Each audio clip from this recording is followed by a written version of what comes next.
이런 움직임만으로 정말 국민 불안을 해소할 수 있을까요? 정부는 아직 사재기 징후는 없다고 밝혔지만 대형마트에선 천일염 풍기 현상이 나타나고 있습니다.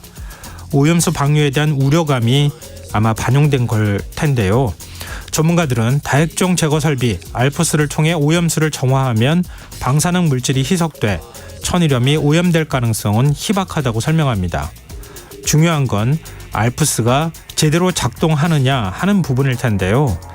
오늘 정부 브리핑에선 지난 10년간 알프스가 8번 고장났다는 사실이 알려지기도 했습니다.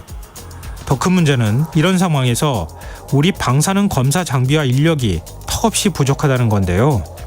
정부는 최근 누구나 방사능 검사를 신청할 수 있도록 제도를 개선했지만 전국에 있는 방사능 검사 기기는 29대가 전부라고 합니다.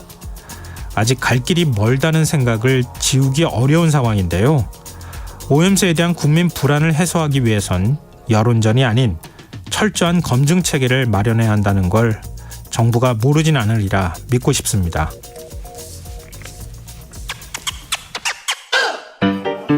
오늘 밤 당신 안의 꿈틀거리는 지식충전 본능이 깨어납니다. 여러분의 자유탐구 영역 김성환의 시사야.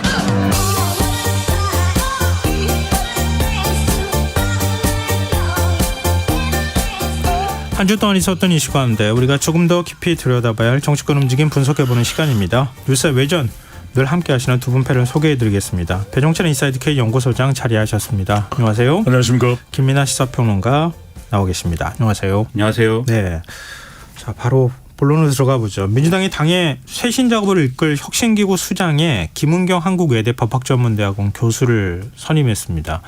지난번에 이래경 전 위원장 자진 사퇴 이후 열흘 만인데요. 네. 이번 인선 두 분은 어떻게 평가하십니까? 뭐 고육지책으로 보입니다. 네, 이게 또 시간을 너무 끌 수는 없는 것이고 네. 또 적임자를 뭐 완벽에 가까운 적임자를 찾는 건 어려운 일이고요. 그렇다면은 한 3명 정도에서 2명으로 압축됐고 최종적으로는 이제 김은경 교수가 이제 발탁이 된 것이죠.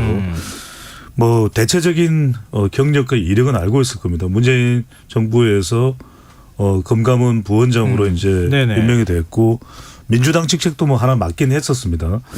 근데 이제 뭐 풍부한 정치적 경험이 있다고 보기는 힘들 테고 나름 그래도 이제 여성이고 그리고 이제 비계파 그러니까 뭐 친명 쪽이다 뭐 또 뭐 비명이다 그렇다고 해서 또 아주 뭐 친명의 낙인이 친문으로 또 낙인이 지켜져 있는 인물도 아니고 그렇다면 네. 좀 개혁적이고 확장성이 있는 인물로 이제 인식이 됐고 평가받을 수는 있을 겁니다. 네. 그렇다면 뭐 지금 민주당은 절체절명의 위기이고 또 이제 중도 무당 또 MZ세대 확장성을 필요로 한다면은 뭐 임명하는 것으로서 나름 의미가 있다 이렇게 이제 볼 수가 있는데 중요한 건 오늘 이제 그 경향신문 사설의 제목으로 나왔었는데 이제 어느 정도의 권한이 주어지느냐 그러니까 이제 돌려막기식의 이 임시 방편 성격의 눈 가리고 아웅의 이 혁신위원장이냐 아니면 공천권까지 말 그대로 혁신을 할 수 있는 정도의 수준까지 이 권한이 주어지는 혁신위원장이 사실 이게 제일 핵심이라고 봐야 되겠죠. 네, 그러니까 그동안의 삶의 궤적으로 볼 때 어떤 궤적을 갖고 있느냐 이걸 가지고 지금 평가하는 거고 미래에 대한 평가는 앞으로 어떤 위원장으로서 어떤 역할을 하느냐 이거에 대한 거니까 그건 사실 지금 평가할 수가 없는 그렇죠. 거잖아요. 네. 근데 기존에 그 살아왔던 이력으로 보면 정치는 한 경험이 없는 것 같고 그리고 온화하고 원칙주의와 원칙을 지키는 뭐 원칙주의자의 성격을 양쪽 다 갖고 있다. 이 정도 얘기가 나오는 것 같아요. 근데 서로 물고 뜯는 정치권에서 과연 견뎌낼 수 있겠느냐 뭐 이런 우려도의 목소리도 나오던데 김남희 평론가 어떻게 보세요? 배 소장님 말씀, 김성환 평론가님 말씀 종합을 하면 무난한 인사라는 거 아니겠습니까? 당내 계파들도 다 어느 정도 만족하고 네. 큰 탈 없는 어떤 이력 뭐 SNS 글을 가지고 있고 뭐 그런 인물이라는 거겠죠. 근데 이런 무난한 인사가 예를 들면 공천관리위원장이나 뭐 예를 들면 뭐 윤리위원장이나 뭐 이런 자리를 맡았다라고 하면은 뭐 그럴 수 있다라고 생각을 할 텐데 네. 혁신위원장이 지금 무난한 인사가 해서 민주당이 처한 위기를 벗어날 수 있는 그런 상황이냐 저는 좀 아닌 것 같고 그리고 이제 이 뭐 무난한 인사든 뭐든 이 사람이 혁신위원장이 되면 앞으로 민주당이 어떻게 되겠구나라는 이 느낌이나 뭐 이런 게 있어야 되거든요. 그 일반 네. 국민들은 많이 모르시더라도 이 정치 뉴스에 좀 항상 촉각을 곤두세우고 있는 이런 여의도 언저리에 있는 이런 사람들은 딱 보면은 예를 들면은 과거에 뭐 가장 대표적인 뭐 예를 들면 비대위라고 했을 때는 김종인 비대위 그럼 뭐 할지 대략 뭐 알 수 있는 거 아닙니까? 또는 혁신이라고 네네. 하면은 김상곤 혁신이 대충 어떤 그림이다 이게 그려지지 않습니까? 네. 근데 김은경 혁신이는 무엇이냐에 대해서는 그림 안 그려지거든요. 그렇다고 보면은 지금 이 인선으로 인해서 좋은 평가를 시작부터 받기는 저는 어렵다고 생각을 하고 그리고 그것은 이래경 혁신위원장 사태 직후에도 이미 예고가 됐던 거예요. 그 이래경 혁신위원장이 뭐 전권을 가지고 하고 뭐 당명까지 바꿀 수도 있다는 혁신위원장으로 등장을 했을 때 네. 이미 기대라든가 앞으로의 어떤 이런 뭐 갈 길이 굉장히 뭐 기대도 꺾였고 갈 길은 어렵다라고 예상됐던 거거든요. 그런 상황 속에서 이제 결국은 이렇게 무난한 인사로 귀결이 된 건데 이런 저의 부정적인 생각과 전망을 뒤엎고 하여튼 자신이 가지고 있는 정치 철학이 있다면 그 정치 철학을 충분히 펼치고 그걸로 민주당의 어떤 신뢰를 회복할 수 있는 그러한 것을 할 수 있게 당이 뒷받침해주고 지도부가 뒷받침해주는 게 그나마 있어야 이 카드를 살릴 수 있는 거 아니겠냐 이렇게 생각이 듭니다. 방금 전에도 말씀하셨지만 만약 당 비대위원장이라고 하면 그거는 당대표격이잖아요. 그렇죠. 네. 그러니까 정권을 행사할 수가 있는 위치에 있는 건데 지금 혁신위원장은 이재명 대표가 지금 엄연히 있는 상황이잖아요. 맞습니다. 네. 이 서로 간의 역할 분담을 어떻게 할 거냐. 진짜 이재명 대표가 정권을 위임할 거냐. 이 참 애매한 부분일 것 같은데 두 분은 어떻게 보세요? 저는 뭐 이재명 대표가 현실적으로 그렇게 하지 않는다면 굉장히 또 혁신위가 유명무실해질 가능성이 높을 것 같아요. 결과적으로는 이 혁신위가 제가 좀 이따가 말씀드리려는데 그냥 네. 지금 말씀드리겠습니다. 네. 일단은 저는 당 해체에 가까운 계획을 해야 된다. 이 혁신위가. 왜냐하면 기대는 잔뜩 있는데 그 기대에 초반부터 부응하지 못하면은 저는 바로 자초될 가능성이 높다고 보거든요. 네. 지금 김은경 위원장이 한 발언인데 자료를 보고 판단해야 되겠지만 민주당 전당대회 돈봉투 의혹이 검찰에 의해 만들어졌을 수도 있겠다는 생각이 드는데 이 발언은 저는 적절하지가 않은 것 같아요. 이런 발언은 자료를 보지도 않았고 보지도 않았다면 발언을 하지 말았어야죠. 이런 건. 그리고 네. 또 두 번째는 뭐냐면 저는 본인 스스로는 혁신위가 아닌 비대위라는 인식을 해야 될 것 같아요. 총선이 1년도 안 남아 있고 네. 그렇지 않으면은 지금의 굉장히 어수선한 분위기가 해소 안 될 거거든요. 24일 날은 이제는 이낙연 전 대표가 기국을 합니다. 그러면 네. 또 수박 논란이 또 일어날 것이거든요. 네. 그다음에 또 하나 마지막에 중요한 건 저는 이 김은경 혁신위원장이 정치를 오랫동안 해본 사람은 아니거든요. 네. 그래서 계속해서 도전이 될 수밖에 없을 겁니다. 뭔가 지적이 나올 수밖에. 그래서 저는 박수 받을 생각하면 안 돼요. 돌을 맞는다는 생각, 각오를 가지고 해야 되지. 그런 정도의 각오가 아니면은 저는 혁신위는 100점 100패한다. 그래서 그 정도 각오로 할 것 같으면 혁신위가 될 것이고 그게 아니면 저는 굉장히 위험하다. 예. 그런데 이재명 대표 의지가 중요하잖아요. 그렇게 하기 위해서는. 그렇죠. 지금. 그리고 저는 또 그래서 혁신위가 예. 예를 들면 공천 문제까지도 사실은 기본적으로 당을 혁신하는 과정이 공천 문제하고 연결이 안 될 수가 없는 그렇죠. 거잖아요. 예. 과연 거기까지 논의를 할 수 있을 것인가. 제가 짧게만 말씀 더 드려도 될까요? 그래서 저는 이재명 대표가 공식적으로 공천권을 줍니다 이런 것도 중요할 수 있지만 저는 더 중요한 게 혁신위원장과 이재명 대표가 함께 공천 기준을 제시해버리면 됩니다. 우리는 그렇죠. 이 기준으로 공천한다. 여기에는 어느 누구도 이재명 대표 나도 여기에 대해서는 이의를 제기 못하고 혁신위원장도 다른 토를 달지 않겠다. 기준을 제시해버리면 됩니다. 뭐 조금 더 얘기하자면 대의원제도 사실 그동안에 논란이 많았잖아요. 그렇죠. 네. 뭐 권리당원의 역할을 키워야 될 거냐, 대의원제 그냥 그 이대로 둘 거냐 이런 문제까지도 논의할 가능성이 있어 보이는데 하여튼 뭐 같은 기조에서 김민하 평론가 어떻게 보세요? 그러니까 뭐 혁신위원장이 정권을 갖는다는 거는 당 운영과 무슨 뭐 모든 것에 대해서 정권을 갖는 게 아닌 거죠. 네. 혁신 과제가 뭐다라고 하는 그러한 큰 그림 그리고 그림에 부과되는 여러 가지 조치들 뭘 해야 되는가 이거에 대해서 정권을 가지고 안을 만들고 그 안을 올리면 대표가 그게 뭐 크게 이제 뭐 거부할 만한 그러한 내용이 아닌 이상 네. 국민들의 한 90%가 이건 아닌 것 같아라고 하지 않는 이상 우리 혁신위에 정권을 줬으니까 이거 수용합니다. 이렇게 되는 게 정권을 주는 거겠죠. 네. 그러면 혁신이라는 게 그럼 어떤 기준으로 어떻게 이루어져야 되냐를 한번 생각을 해봐야 되겠는데 제가 아주 큰 어떤 얼개만 생각을 해본다면 지금까지 뭘 잘못했느냐가 1차적으로는 평가가 돼야 됩니다. 그쵸. 뭘 잘못을 했길래 네. 선거를 계속 치고 정권을 뺏기고 지금 이 모양이 돼서도 이 민주당이 어쨌든 뭐 총선 전망이 어떨지 모르겠습니다만 과연 정권을 뭐 다시 되찾을 것이냐에 대해서는 별로 그렇게 확신할 수 없는 그런 상황이 돼 있느냐. 네. 여기에 대해서 뭘 잘못했느냐를 평가해야 되고 그 잘못을 되풀이하지 않을 그럴 전략은 앞으로 뭐여야 되느냐. 이게 논리적으로 연결돼서 나와야 되는 것이고 이 전략에 대해서 이 구성원들의 합의를 이끌어낼 수 있어야 되는 이런 일련의 과정이 있어야 되는 거잖아요. 네. 이 절차가 이루어져야 되는 거고 이 결과로서 나온 결과물은 일종의 프로그램 강령이어서 그러니까 이 형식적으로 강령이라는 게 아니라 그 정도의 지위를 갖는 것이어서 여기에 맞춰서 공천도 하고 앞으로 당 기구의 어떤 변화나 이런 것들도 하고 이런 것들이 쭉 가야 되는 거거든요. 그렇게 하려면 정권을 준다라는 의미가 이재명 대표가 아무 역할도 하지 말라는 게 아니에요.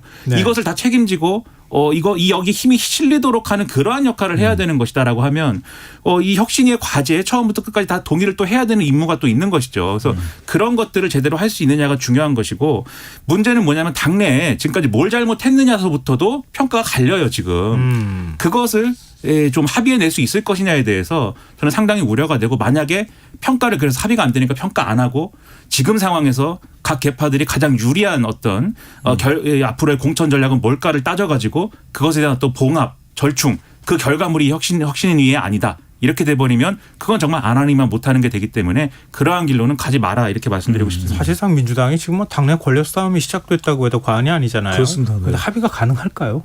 혁신이가 안 내놓으면은 결국은 누구는 손해 보는 사람이 생기거나 아니면은 누구는 정계에서 지금 공천 못 받고 밀려나는 상황이 될 때 그런 상황이 될 때는 뭐 사람이 뭐 죽기 살기로 싸우는 이런 모습들을 보게 되잖아요. 그렇죠. 근데 합의를 할 수 있겠습니까?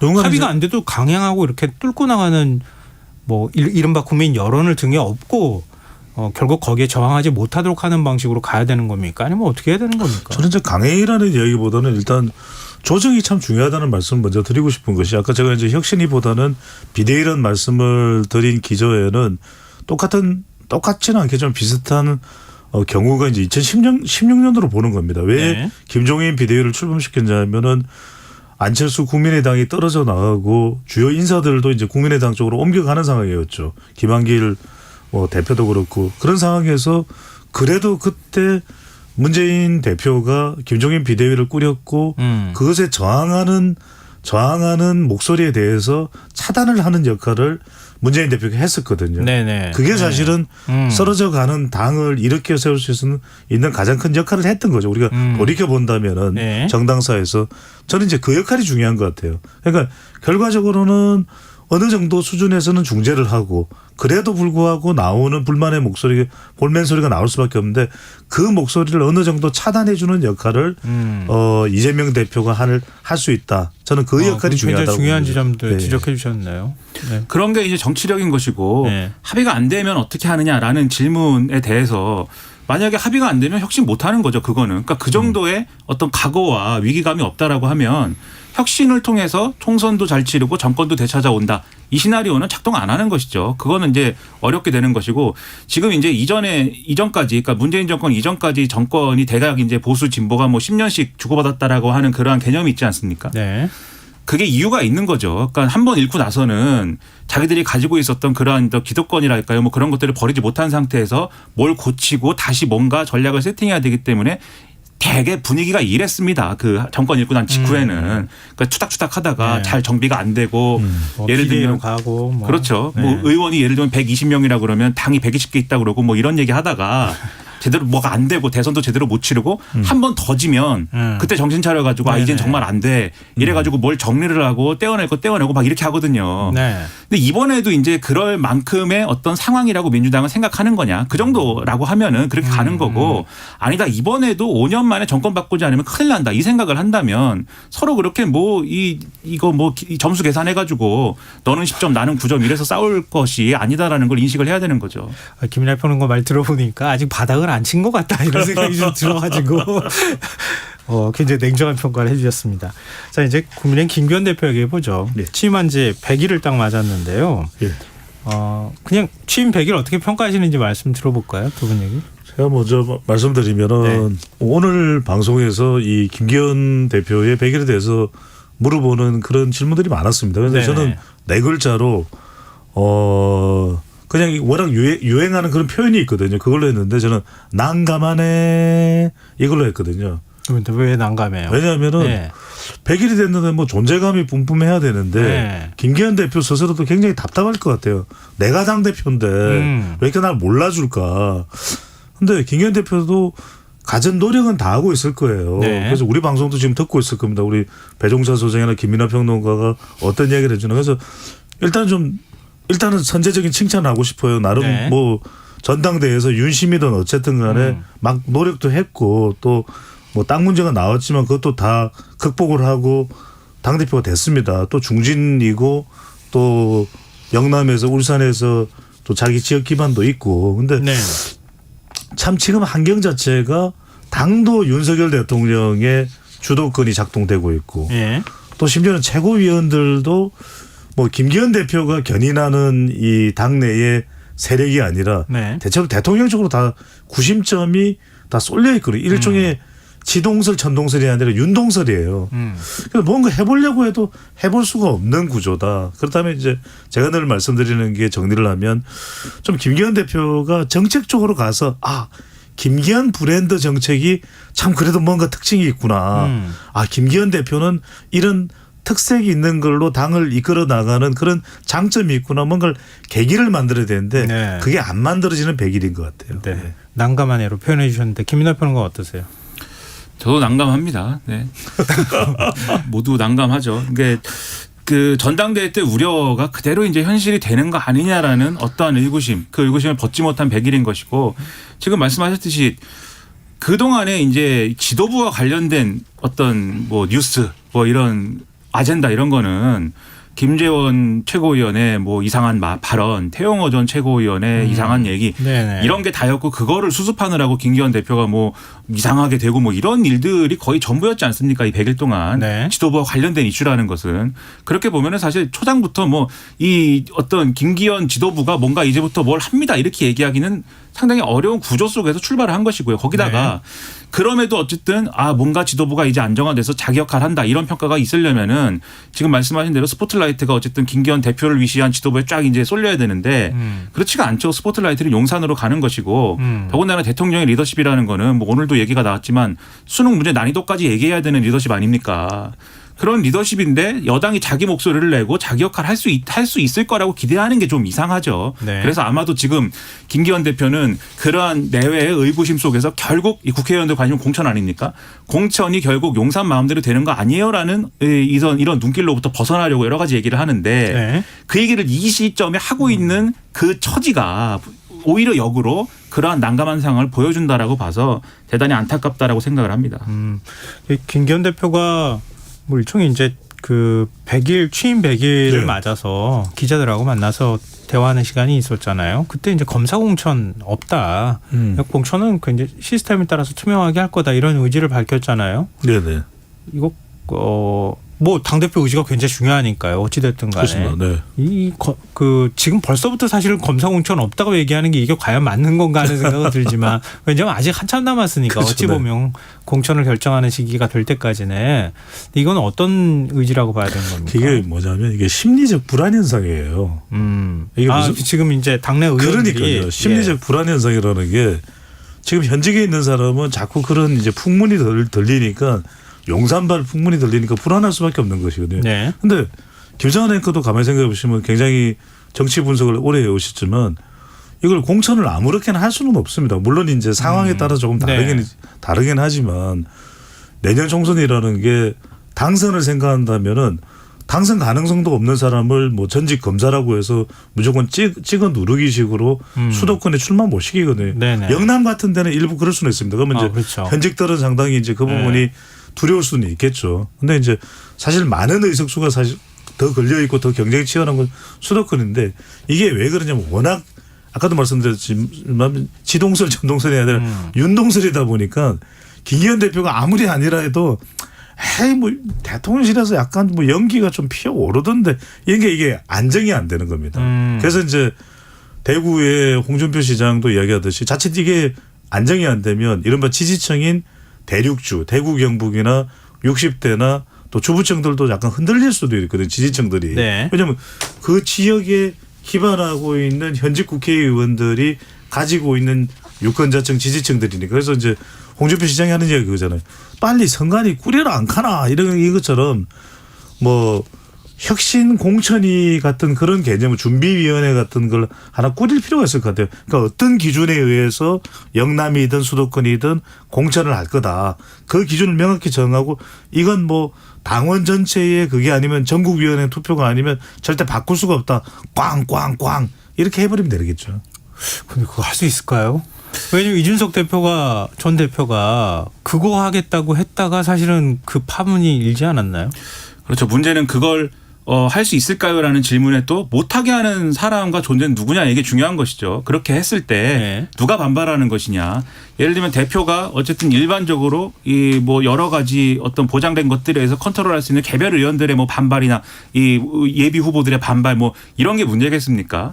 용산에 이 어떤 의중과 맞지 않는 그러한 공천이 만들어졌을 때 그러한 공천이 형성이 됐을 때 과연 그것이 이제 김기현 대표 의중대로 되느냐 아니면 용산의 의중에 따라서 바뀌느냐 이게 문제인 것이죠. 네. 근데 예를 들면은 우리가 한 떠올려 봐야 될 장면이 지난번에 전당대회 할 때 일부 언론에 보도였습니다만 그런 얘기도 나왔어요. 대통령이 과거처럼 일종의 명예대표 이런 거 해서 뭔가 그런 체제도 뭐 고려해 볼 만한 거 아니냐. 옛날에 총재 시스템이 있었잖아요. 네. 대통령이 여당 총재 경험하는. 예. 거의 이제 그런 얘기도 예. 한번 나온 적이 있고 그리고 자꾸 뭐 이 수능 얘기하게 되는데 문제를 어렵게 돼가지고 지금 교육부의 그 국장은 경질되고 지금 또 문제 출제하는 출제 기간을 감사한다는 거 아닙니까? 교육부 차관은. 네. 수능 문제 난이도 수능도 아니에요. 모의고사 난이도가 어려워가지고 지금 그렇게 되는 거거든요. 모의고사가 난이도가 어렵게 나와가지고 네. 공천이 만약에 용산의 의중과 안 됐는데 그냥 그건 당의 권한이야 이렇게 용산이 넘어간다. 지금 상황에서 그렇게 납득할 수 있는 국민은 제가 볼 때는 국민의힘을 지지하든 안 지지하든 별로 없을 거라고 생각이 됩니다. 그렇기 때문에 이런 의구심 이런 분위기를 바꿀 수 있는 리더십을 발휘를 하도록 대통령도 그렇고 대통령실도 그렇고 김기현 대표에게 그런 권한과 어떤 역할을 보장을 해줘야죠. 그런 것을 기본으로 깔고 그래야 이제 혁신 공천이든 무슨 안심 공천이든 검사 공천이든 정당화되는 것이지 그런 게 없으면 실제 검사가 없다고 해도 이건 용심 공천이야 이렇게 되면은 그 상황 그냥 끝나는 겁니다. 그러니까 그런 조건을 만들어 갈 수 있도록 잘 좀 머리를 맞대서 얘기를 한번 해보십시오. 네, 알겠습니다. 두 분이 오늘 뭐 굉장히 냉정한 얘기도 많이 해주셨는데요. 자, 한참 좀 여기서 쉬었다가 가죠. 예. 지금 여러분께서는 KBS 라디오 김성환의 시사회를 듣고 계십니다. 뉴스의 외전 김민아 시사평론가 배종찬 인사이드K 연구소장 두 분 패널과 함께하고 있습니다. 윤석열 대통령 국정수행 지지율 얘기 좀 해보죠. 지지율이 30% 중반대 지금 멈춰서 있는 상황인 것 같은데요. 이건 뭐 여론조사 기관마다 좀 다른데 저희가 금요일에 한국갤럽을 중심으로 해서 보통 얘기를 하는 경우가 많이 있기 때문에 예. 제가 그 기준으로 말씀을 드린 건데요. 일단 갤럽 여론조사 결과 김민하 평론가께서 좀 전해 주시죠. 한국갤럽이 이 자체적으로 지난 13일부터 15일까지 사흘간 전국 만 18세 이상 1000명을 대상으로 조사한 결과 네. 윤석열 대통령 이 국정수행을 잘하고 있다라는 응답이 응답자의 35%, 잘못하고 있다는 응답이 57%를 기록을 했습니다. 직전 조사와 비교를 하면은 긍정, 부정 평가 모두 변동이 없었다라는 건데요. 긍정 평가 이유로는 외교가 25%로 가장 높았습니다. 하지만 직전 조사보다는 이 항목에서는 15%포인트가 하락을 했는데 네. 그러면 어디가 올랐느냐? 노조 대응이 10% 그러니까 이전 조사와 비교해서 4%포인트 올랐고 부정부패, 비리 척결도 4%로 직전 조사보다 3%포인트가 상승한 걸로 나타났다라는 겁니다. 네. 그다음에 부정평가 이유로는 역시 외교가 24%로 가장 높았는데요.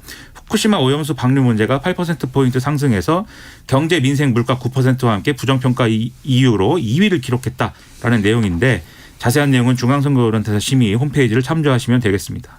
이전 그 네. 조사에 비해서 네. 두드러진 게 보였어요. 예. 네. 어떻게 분석하세요? 두드러진 내용이 이제 후쿠시마 오염수 방류 문제를 부정평가 이유로 꼽는 응답자가 8%포인트로 더 늘었다는 건데 이걸 이제 조금 외교라는 관점에서 시계열상으로 분석을 해드릴게요. 네. 그러니까 이제 외교가 긍정 부정 평가 모두에 이제 다 올라갔었는데 민감했던 것이 이제 역사였거든요. 일본에 대해서 이제 일본 강제징용에 대해서 제3자 변제한 네. 그 이후에 이제 다시 이것이 경제 쪽으로 안보 쪽으로 옮겨갔었는데 그때는 네. 윤석열 대통령 지지율이 올라가요. 경제 안보 쪽은. 근데 다시 이게 어디 쪽으로 갔냐면 안전 쪽으로 옮겨옵니다. 후쿠시마 쪽으로. 네. 그러면서 대통령의 지지율이 다시 이제 또 부정적으로 영향을 미치고 있거든요. 그러니까 이제 대체적으로 경제나 안보 쪽일 때는 중도, 무당 또 MZ세대에서 주목을 받으면서 긍정적으로 올라갔었는데 후쿠시마로 영향을 받으면서는 이게 중도, 무당, MZ세대가 이탈을 한 거예요. 네. 그러니까 이게 이 부분에 대해서는 윤석열 대통령이 또 윤석열 정부가 리스크 커뮤니케이션 좀 이 불안 요인에 대한 리스크에 대한 이것도 불안 리스크거든요. 네. 이 부분에 대한 오늘 이제 관련된 용어를 심리적인 부분을 많이 말씀드렸는데 이게 과학적 검증의 차원이 아니라 심리적으로 이 불안한 부분에 대해서 어떻게 정부가 커뮤니케이션을 하고 관리를 해나갈까 이게 이제부터는 중요해지기 시작했다는 거죠. 네. 김인하 평론가 어떻게 분석하세요?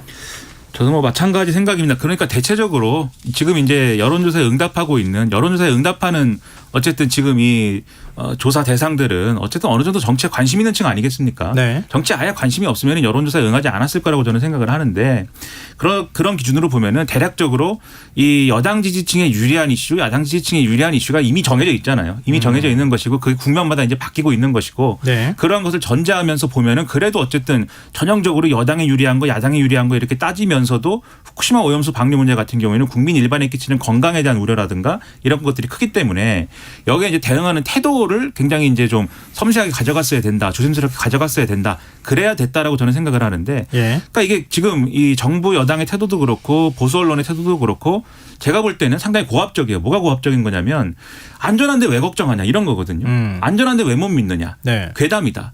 또 안전한데 이 괴담에 선동당해가지고 당신은 왜 그러냐 뭐 이런 식이지 않습니까 계속. 네. 그런데 예를 들면은 뭐 결과적으로 정치적인 메시지는 민주당을 향해 겨냥해가지고 그렇게 하는 것이긴 하지만 실제로 국민의 많은 국민들이 불안감을 갖고 있는 상황에서는 그 국민 자신들로 향한 어떤 비난으로 비춰질 수도 있는 거거든요. 근데 그렇게 하지 말고 우려는 충분히 이해하지만 우리 정부가 그리고 여당이 나서서 정말 안전하게 이걸 처리할 수 있도록 계속해서 노력하고 있고 최선을 다하겠다라는 그런 메시지를 중심에 놓고 계속 대응을 하는 게 오히려 민주당이 민주당이 걱정 너무 한다 이런 분위기가 오히려 그래야 잡히는 건데 네. 지금 완전히 제가 볼 때는 거꾸로거든요.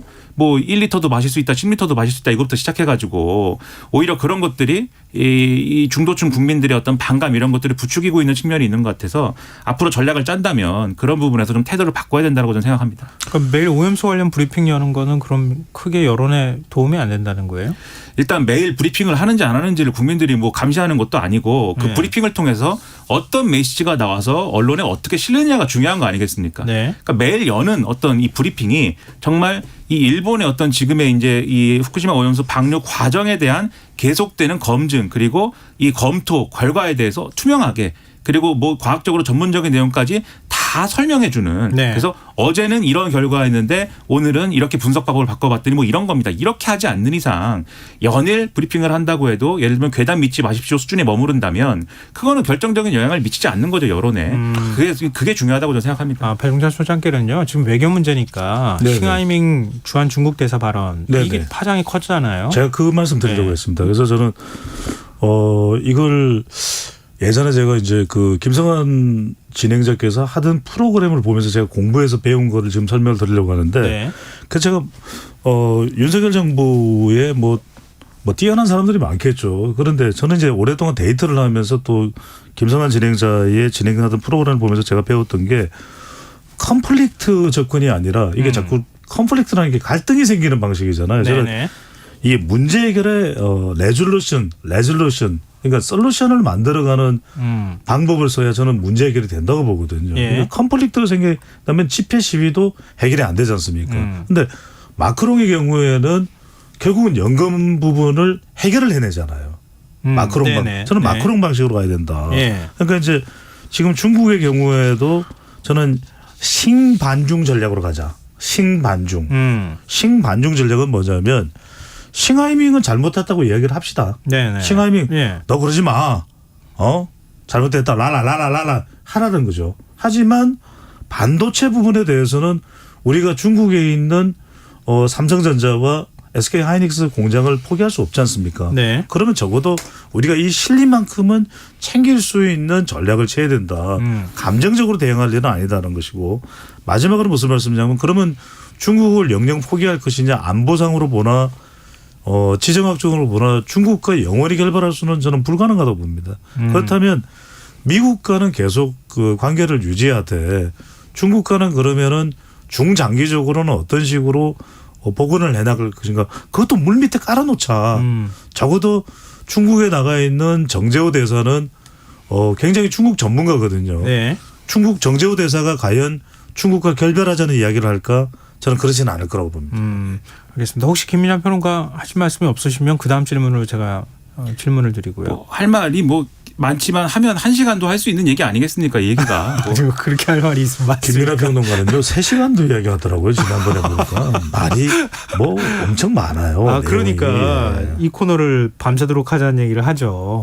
한번 우리가 특집으로 밤새 하는 것도 우리 PD님은 안 된다 그러시네요.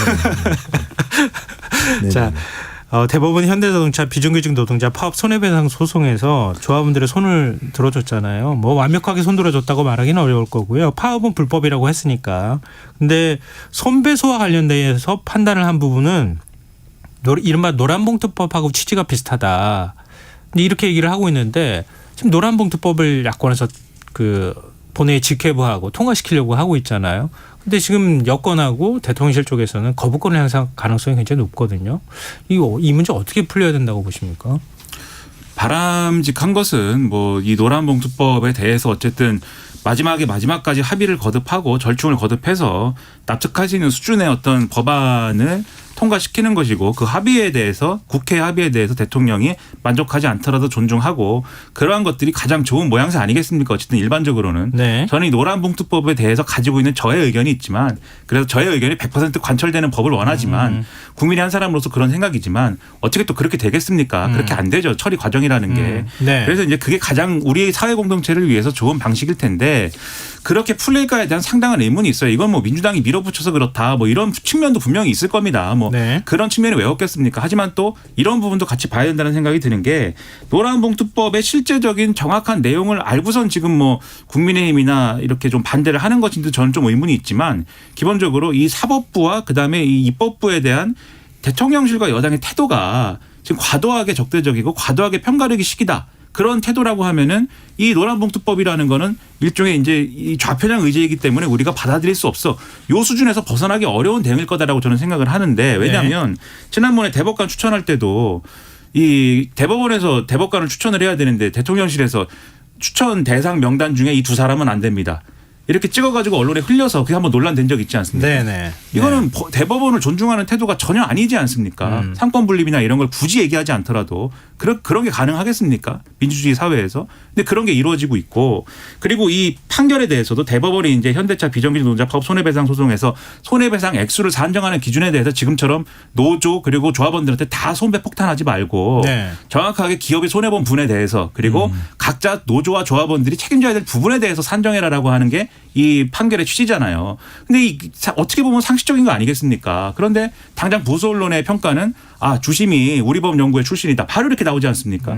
그리고 조선일보가 오늘 사설이나 이런 걸 통해서 그렇게 지적을 했는데 지금까지 지금 여당과 정권 이 윤석열 정권하고 가장 이 논조나 태도가 일치해온 언론이 또 조선일보거든요. 제가 뭐 조선일보를 뭐 무찔리자 이런 얘기하는 게 아니라 네네. 객관적인 사실을 말씀을 드리는 건데요. 그런 걸 추론해 보면은 결국 이 의제에 대해서도 그러한 편가르기 이상의 어떤 이 접근이 지금 없었고 앞으로도 없을 것이기 때문에 그러한 것들이 여론에 미치는 추가적인 긍정 부정적인 그런 효과들이 별로 기대할 거 없는 그런 결과로 이어질 것이다라고 저는 생각합니다. 혹시 김민하 평론가 3시간 충분히 할 수 있을 것 같습니다. 4시간도 가능하죠. 자, 배순차 소장 얘기하시죠. 이거 마지막 발언이 될 수도 있을 것 같아요. 네네. 네. 어떤 내용을 할까요? 방금 전에 그 노란봉투법 이 문제 관련해서 혹시 하신 말씀 아니 뭐 있으세요? 다 해가지고 제가 그거 할 게 없고.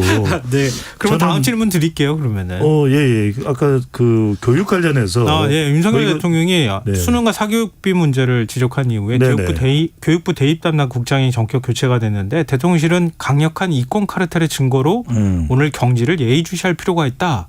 이런 입장을 밝혔어요. 네네. 지금 뭐 대치동이 발칵 뒤집어졌다 이런 얘기까지 나오는데 그렇습니다. 이거 어떻게 봐야 됩니까? 저는 한 30초만 이야기하고 오늘 김민하 평론가하고 교육에 대해서 이야기할 게 많아서 한 1분은 또 기회를 드려야 될 것 같은데. 아니 전체 시간이 1분밖에 안 남았어요. 그래도 30초만 쓰겠습니다. 아까 그 조선일보 얘기했으니까 TV조선에서 임성호 종로학원 대표가 나와서 혼란이라는 단어를 이야기했거든요. 네. 저는 이게 혼란이라는 게 결국 정책에서는 바람직하지는 않다. 왜냐하면 팔러시 커뮤니케이션에서 정책 소통에서는 결국 대통령이 장관에게 먼저 이야기를 하고 네. 또 장관은 실무자에게 이야기를 하고 그 과정은 좀 단계적으로 체계적으로 좀 공감적으로 흘러가. 이게 또 당장 우리 방송에서 다루면은 이 방송을 듣는 학생들은 당사자들은 정책 이해 당사자들은 굉장히 혼란스러울 수 있거든요. 그런 점에서는 굉장히 저는 이 부분에 신중할 필요가 있다라는 말씀을 드리면서 김민하 평론가 이야기를 듣고 싶어요. 근데 지금 이게 불쑥 나온 얘기가 아니라 윤석열 대통령이 지난 3월부터 강조해 왔던 거다. 근데 우리는 왜 몰랐는지 모르겠는데 대통령실에서는 그렇게 또 설명하고 있는 거잖아요. 그러니까 참모들이 좀 올바른 역할을 하기를 바랍니다. 왜냐하면 오늘 또 조선일보를 봤는데 그런 얘기예요. 이게 문재인 정권에서 정시를 확대하는 바람에 그리고 수능 난도를 그래서 이제 수능 난도를 올렸고 예. 어렵게 만들었고 예. 그래서 사교육 시장이 막 되살아나가지고 그 사교육 시장을 근본으로 하는 예를 들면은 뭐 무슨 거기 그렇게 써 있어서 말씀드리는데 예. 조국 전 장관 등의 사례에서 보는 입시 비리와 편법 등이 또 이 뭐 온상이 되고 있고 이런 것들이 이건 카르텔이다 이 얘기입니다. 이게 수시를 확대하면서 정시를 지난 정권에서 하도 말이 많아가지고 정시를 확대하자 이렇게 되지 않았습니까? 그 얘기가 예, 예. 그때 정시 확대하자고 한 사람들은 또 보수 언론과 보수 세력이었어요. 정치였어요 또. 예. 근데 아무튼 그 결과로서 이렇게 됐는데 그러면 저는 그 인식이 맞냐 그러면 제가 소위 말하는 이해찬 세대인데 제가 바로 앞에 수능이 여러분은 수능 안 봤지만 저는 봤습니다. 제 바로 앞에 수능이 너무 쉬워가지고 난리가 났거든요. 여론이 이거 가지고 되겠느냐. 네네. 이렇게 해도 사교육 시장은 행복하고 저렇게 해도 행복한 게 지금 한국 사회 입시 제도의 가장 큰 문제예요. 근데 그것을 대통령이 정확하게 인식하고 있느냐에 대해서 제가 볼 땐 이 발언은 그렇지 않다라는 인상을 주거든요. 네. 그런데 이 발언이 심지어는 연초에 나온 것이다. 참모들이 자기 임무를 방기하고 있는 겁니다. 대통령 눈치 보지 말고 대통령에게 정확한 진실에 대해서 사실에 대해서 좀 목숨을 걸고 얘기를 하는 자세로 그렇게 좀 얘기를 해줬으면 좋겠습니다. 네. 알겠습니다. 지금 이게 수능이 얼마 안 남은 남았습니다. 상황이기 안 때문에 남았습니다. 지금 이건 대인 문제 출제하고 관련이 있는 거잖아요. 네. 근데 대인 문제 출제 부분을 지금 언급을 해버려서 지금 학부모나 수능생들이 굉장히 혼란스러워하고 있다 이런 얘기가 나오고 있는 상황이라. 그렇죠. 교육과정평가원이 감사를 받게 돼 있죠. 네, 그러니까 어떤 방식으로든 교육부가 좀 정리를 해줄 필요가 있지 않을까 그런 생각이 드네요. 자, 오늘 뉴스의 외전 여기까지 하겠습니다. 지금까지 김민하 시사평론가 배종찬 인사이드 K 연구소장 두 분과 함께했습니다. 오늘 말씀 고맙습니다. 고맙습니다. 감사합니다. 일일 시사권장량 채워가세요. 골고루 담았습니다. 당신만을 위한 하루 시사 김성환의 시사야.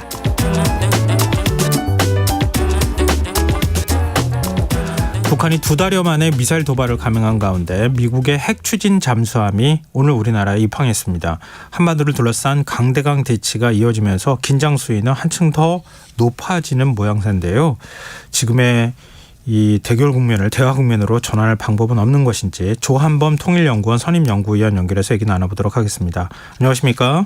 예, 안녕하세요. 네, 지금 미 해군의 미시건함이 오늘 6년여 만에 한국을 찾았다 이렇게 지금 그 보도가 나오고 있는 상황인데요. 이게 어떤 전략 자산인지 설명을 좀 부탁드립니다. 예, 이제 잠수함에는 SS가 붙고요. 네. 거기에 이제 N이 붙으면 핵 추진이라는 얘기입니다. 그래서 거기에 이제 탄도미사일, 그러니까 그 잠수함발 탄도미사일이 있으면 SSBN이라고 그러고요. 네. 이게 제일 무서운 거고. 근데 이제 냉전이 끝나니까 이 SSBN이 그렇게 필요 없으니까 예. 이걸 순항미사일 그 플랫폼으로 바꾼 게 SSGN이에요. 예. 그러니까 이번에 들어온 거는 핵 추진이면서 순항미사일, 이제 핵무기는 탑재돼 있지 않고요. 예. 근데 이제 무려 한 150발 정도가 실려 있기 때문에 네. 그냥 뭐 그 움직이는 활약함이라고 볼 수 있고 이게 뭐 갑자기 들어온 건 아니고요. 예. 예정이 돼 있는데 마침 공교롭게 그 북한이 이제 그 미사일 도발이죠. 왜냐하면 유엔계를 위반이니까. 네. 그날 이제 모습을 드러낸 거죠. 근데 토마호크 미사일이라 하더라도 핵을 탑재하는 게 가능한 거죠? 예, 가능해요. 탄도만 바꾸면 되는데. 네. 뭐 약간의 기술적, 왜냐하면 순항 미사일에 핵 탑재가 가능하거든. 근데 이제 일단은 이번에 들어온 SSGN에는 일반 고폭탄이 들어있지 핵탄두는 들어있지 않습니다. 그렇군요. 근데 미리 예정돼 있다고 말씀하셨는데 이게 어떤 이번에 다 계획이 됐던 겁니까? 아니면 이 계획됐을 때 우리 정부, 우리 군하고는 소통이 되고 있는 거겠죠? 왜냐하면 잠수함, 특히 핵추진 잠수함은 전략자산이기 때문에요. 네. 그냥 뭐 내일 너 저기 가라 이렇게 되는 게 아니고 다 계획이 있습니다. 계획이 있고 또 잠수함이 뭐 아무리 빠르다 해도 뭐 갑자기 보낸다고 오는 건 아니고요. 그렇죠. 이미 네. 이제 한미가 전략자산 한반도 전개에 합의했으니까 네. 원래는 이제 SSBN 전략 핵잠수함 핵탄두를 실은 잠수함도 들어오게 돼 있는데 그건 좀 너무 세니까 네. 일단은 이제 일반 그 순항 미사일 실은 전략 무기가 전진 배치된 거다 이렇게 봐야죠.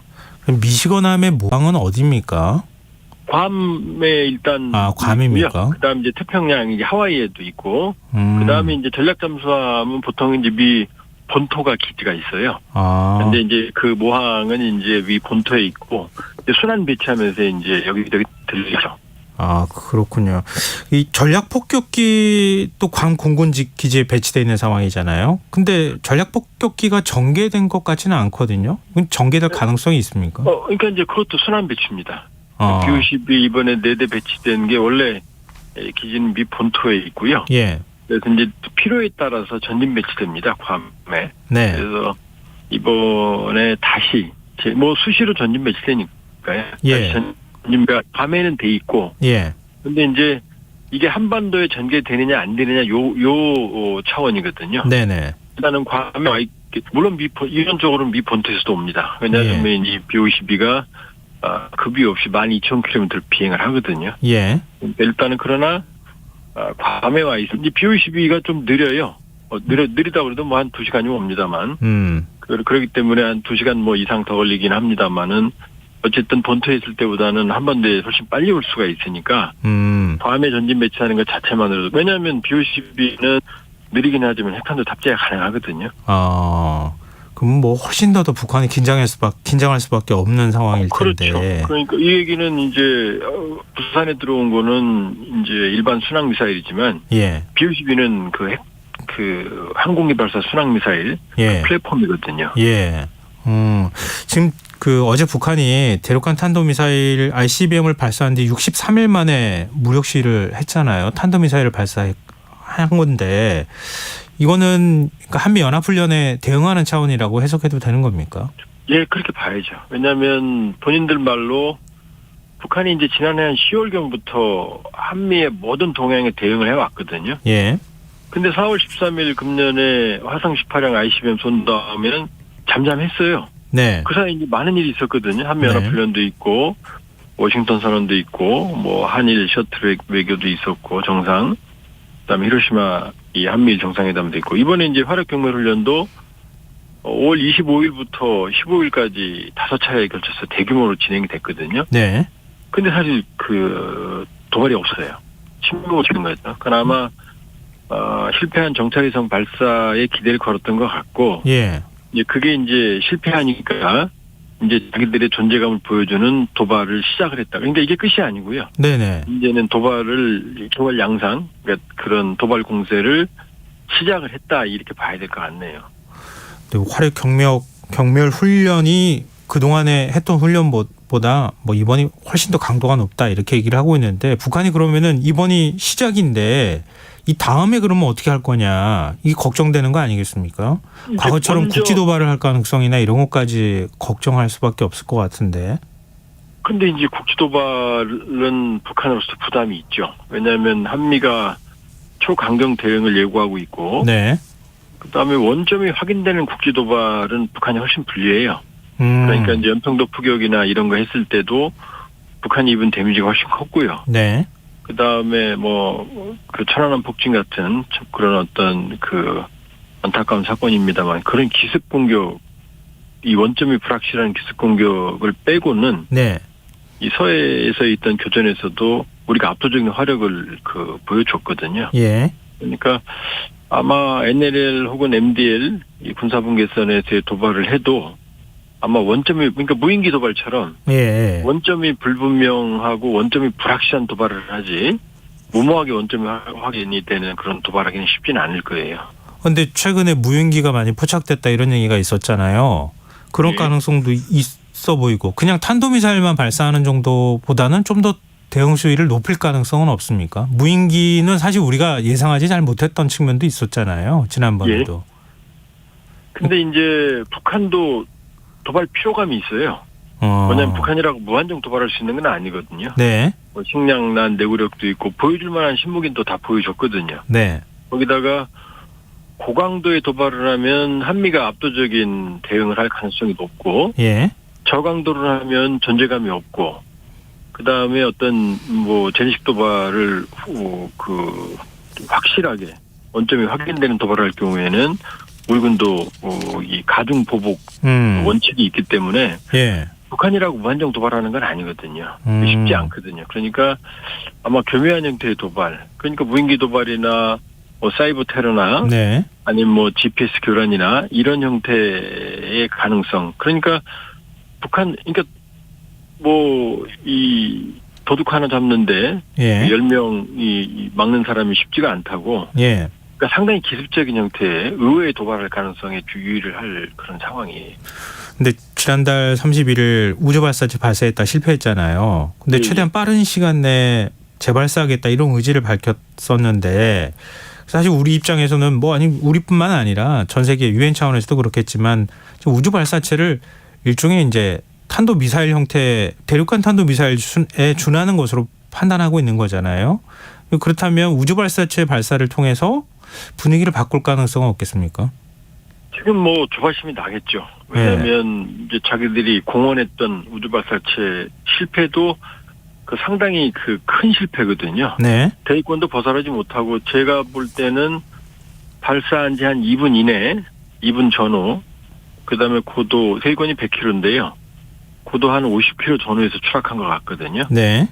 그러니까 이제 잔해가 온전된 거거든요. 그러니까 상당히 많은 문제가 드러난 상황이기 때문에 빨리 쏘고 싶어도 지금 기술적인 문제 해결하는데 시간이 좀 걸릴 가능성이 있고 지금 뭐 세계적으로 우주 발사체 발사 역사에서 발사체 발사한 다음에 뭐 바로 한 달 내에 쏘거나 그런 사례가 거의 없어요. 예. 그러니까 기술적으로 어렵고요. 또 하나는 지난번에 실패도 큰 상처인데 예. 이번에 실패하면 이건 회복이 불가능하거든요. 예. 그러니까 예. 오히려 더 안정적인 상황에 쏘려고 준비할 가능성도 있기 때문에 예상보다 늦어질 가능성을 배제할 수는 없어요. 네. 근데 우리 군이 서해 떨어진 발사체 잔해 인양했다고 하잖아요. 예. 근데 그러니까 2단까지 지금 들어가 있는 그러니까 로켓 추진체까지도 우리가 확인할 수 있겠다 하는 기대감이 나오는데 이번에 인양한 거에서 우리가 어느 정도의 기술력을 확인할 수 있을까요? 그러니까 1단 로켓하고 이제 그 우주 발사체 3단인데요. 예. 3단 머리 꼭대기에 이제 페어링 안에 위성이 들어있거든요. 예. 그래서 이제 15m, 30m에 15m라고 그래서 하단이나 상단 볼 줄 알았는데 알고 보니까 크기는 한 40m였던 것 같고 네.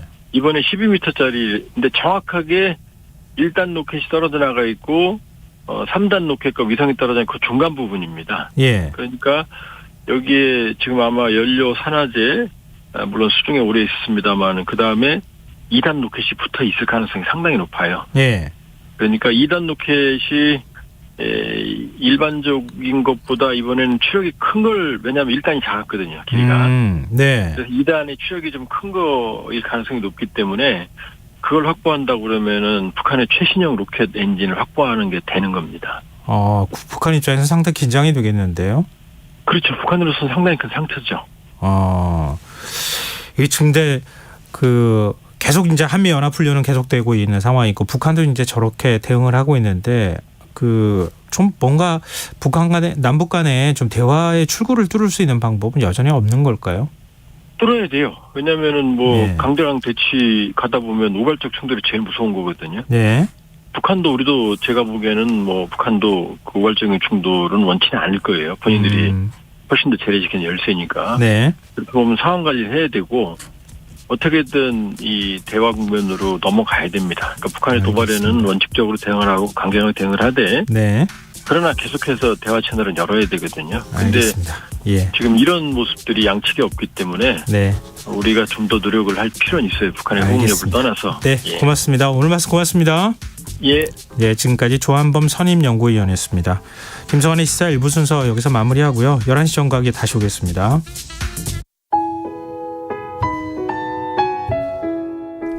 청취자 여러분, 위기가정을 찾아주세요.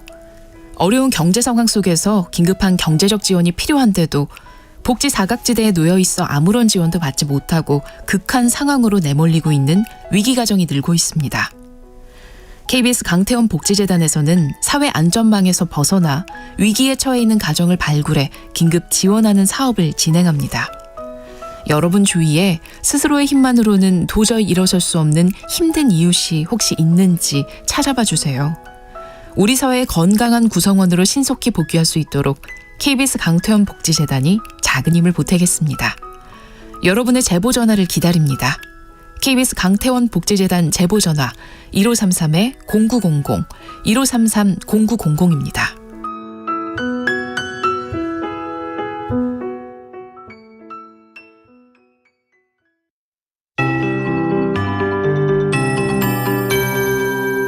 KBS 58분 날씨. 밤부터 내일 아침 사이에 중부 서해안과 경기 남서 내륙 전북 지방에 가시거리 200m 미만의 짙은 안개가 낀 곳이 있겠고 그 밖에 전남 서해안과 내륙 지방에도 안개가 낀 곳이 있겠습니다. 짙은 안개로 항공기와 선박 운항에 차질이 있을 수도 있습니다. 이용객들은 사전에 운항 정보를 확인하시기 바랍니다. 내일 내륙 지역 중심으로 낮 최고 기온이 30도를 넘는 곳이 많아 덥겠습니다. 일부 지역은 체감 온도가 33도를 넘어서 폭염특보가 내려질 가능성도 높습니다. 화요일 남부지방을 시작으로 수요일 전국에 비가 내리면서 이번 더위는 누그러지겠습니다. 내일 전국이 맑은 날씨가 계속되겠습니다. 제주도 지방은 밤에 흐려지겠고 모레 제주 산지에서 비가 오겠습니다. 내일 아침 기온은 서울 19도, 광주 20도, 부산 21도가 예상입니다. 낮 기온은 광주 대구 34도, 대전 33도, 세종 울산 32도, 서울 31도, 부산 29도, 제주 28도, 인천 27도가 예상입니다. 미세먼지 농도 좋음이나 보통으로 예상되지만 울산은 오전에 일시 농도가 높겠습니다. 서울지방 현재 기온 22.1도, 습도 64%입니다. KBS 58분 날씨 단금혜입니다.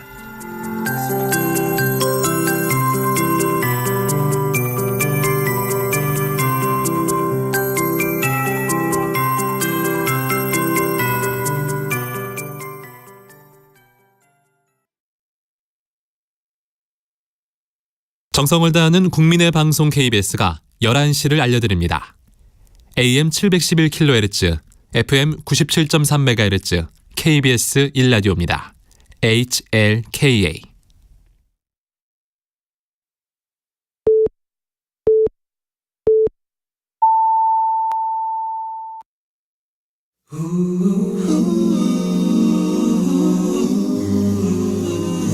이 밤 그냥 보내긴 아쉬우니까요.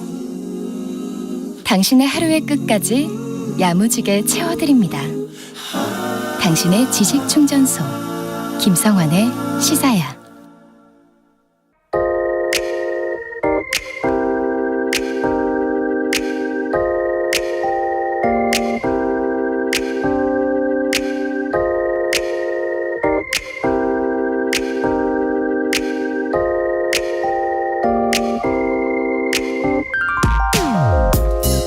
부고를 전합니다. 이름은 오삼이, 모험왕, 탈출왕, 콜럼버스란 별명으로도 불렸습니다. 사흘 전 경북 상주시 인근 계곡에서 익사한 것으로 보입니다. 마치 총을 맞고 도주를 하던 중에 계곡에 빠진 것으로 추정됩니다. 사람이라면 오늘이 발인을 치르고 영원히 이별을 고했을 오삼이의 파란만장한 웅생을 알려드립니다. 오삼이는 정식 이름은 KM-53, 한국에서 53번째 태어난 반달곰 의미입니다. 53이란 이름도 이 53이란 숫자에서 유래했습니다. 오삼이는 2015년 1월 국립공원 종복원 기술원 생태학습장에서 태어나 그해 10월 지리산에 방사됐습니다. 한 배에서 태어난 형제도 성품과 행동거지가 정반대인 경우가 있듯 오사미도 유순한 동생과 달리 사고뭉치였습니다. 지리산에 방사된 지 2년 만에 백두대간을 따라 홀로 90km를 이동해 경남 거창과 경북 상주 김천 경계에 있는 수도산에서 발견돼 종보건기술원을 발칵 뒤집어 놓기도 했습니다. 오사미는 인간이 정해놓은 영역에서 살기를 거부하다 죽을 고비를 넘기기도 했습니다. 2018년 5월에는 이동 중에 대전 통영간 고속도로에서 버스에 부딪혀 복합골절을 당하기도 했습니다. 종보건기술원은 12시간에 걸친 대수술과 재활 끝에 오사미가 발견된 수도산에 풀어주기도 했습니다. 하지만 오사미는 제한된 영역에 머물길 거부했습니다. 이번에는 구미 금오산까지 갔다 붙잡혀 오기도 했고 지난해에는 가야산, 덕유산 등에서 활동하다 충북 보은까지 이동해 주변을 놀라게 하기도 했습니다.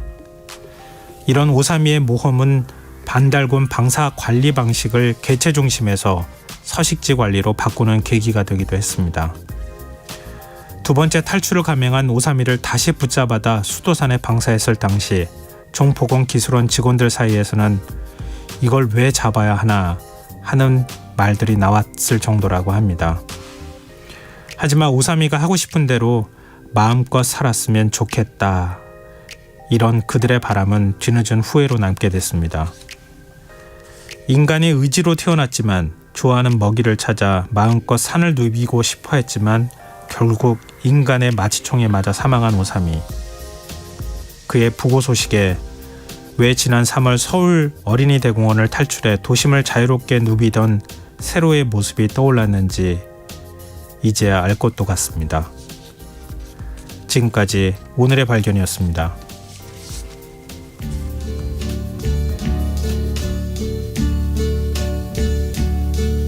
And now the end is near, and so I face the final curtain.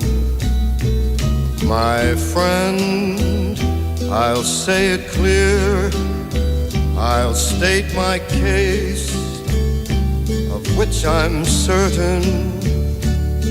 I've lived a life that's full. I traveled each and every highway and more, much more than this. I did it my way. Regrets, I've had a few, but then again, too few to mention. I did what I had to do, saw it through without exemption. I planned each charted course, each careful step along the byway, and more, much more than this, I did it my way. Yes, there were times, I'm sure you knew, when I bit off more than I could chew. But through it all, when there was doubt, I ate it up and spit it out. I faced it all, and I stood tall and did it my way.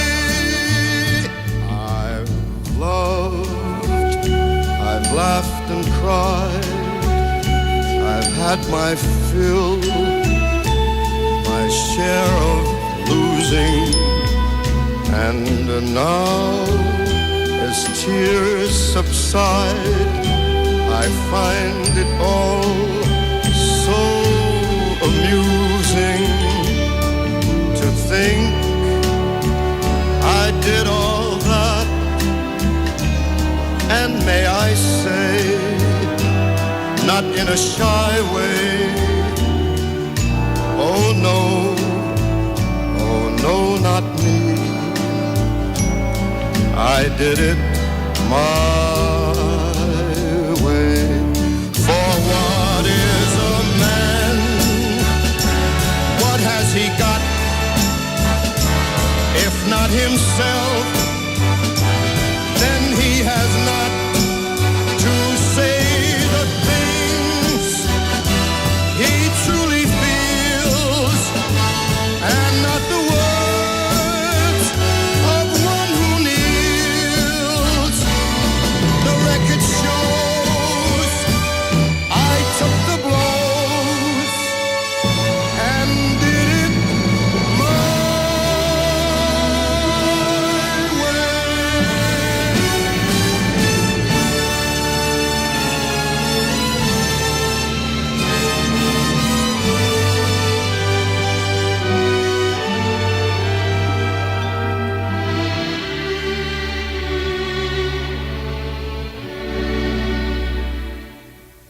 Yes, it was my way.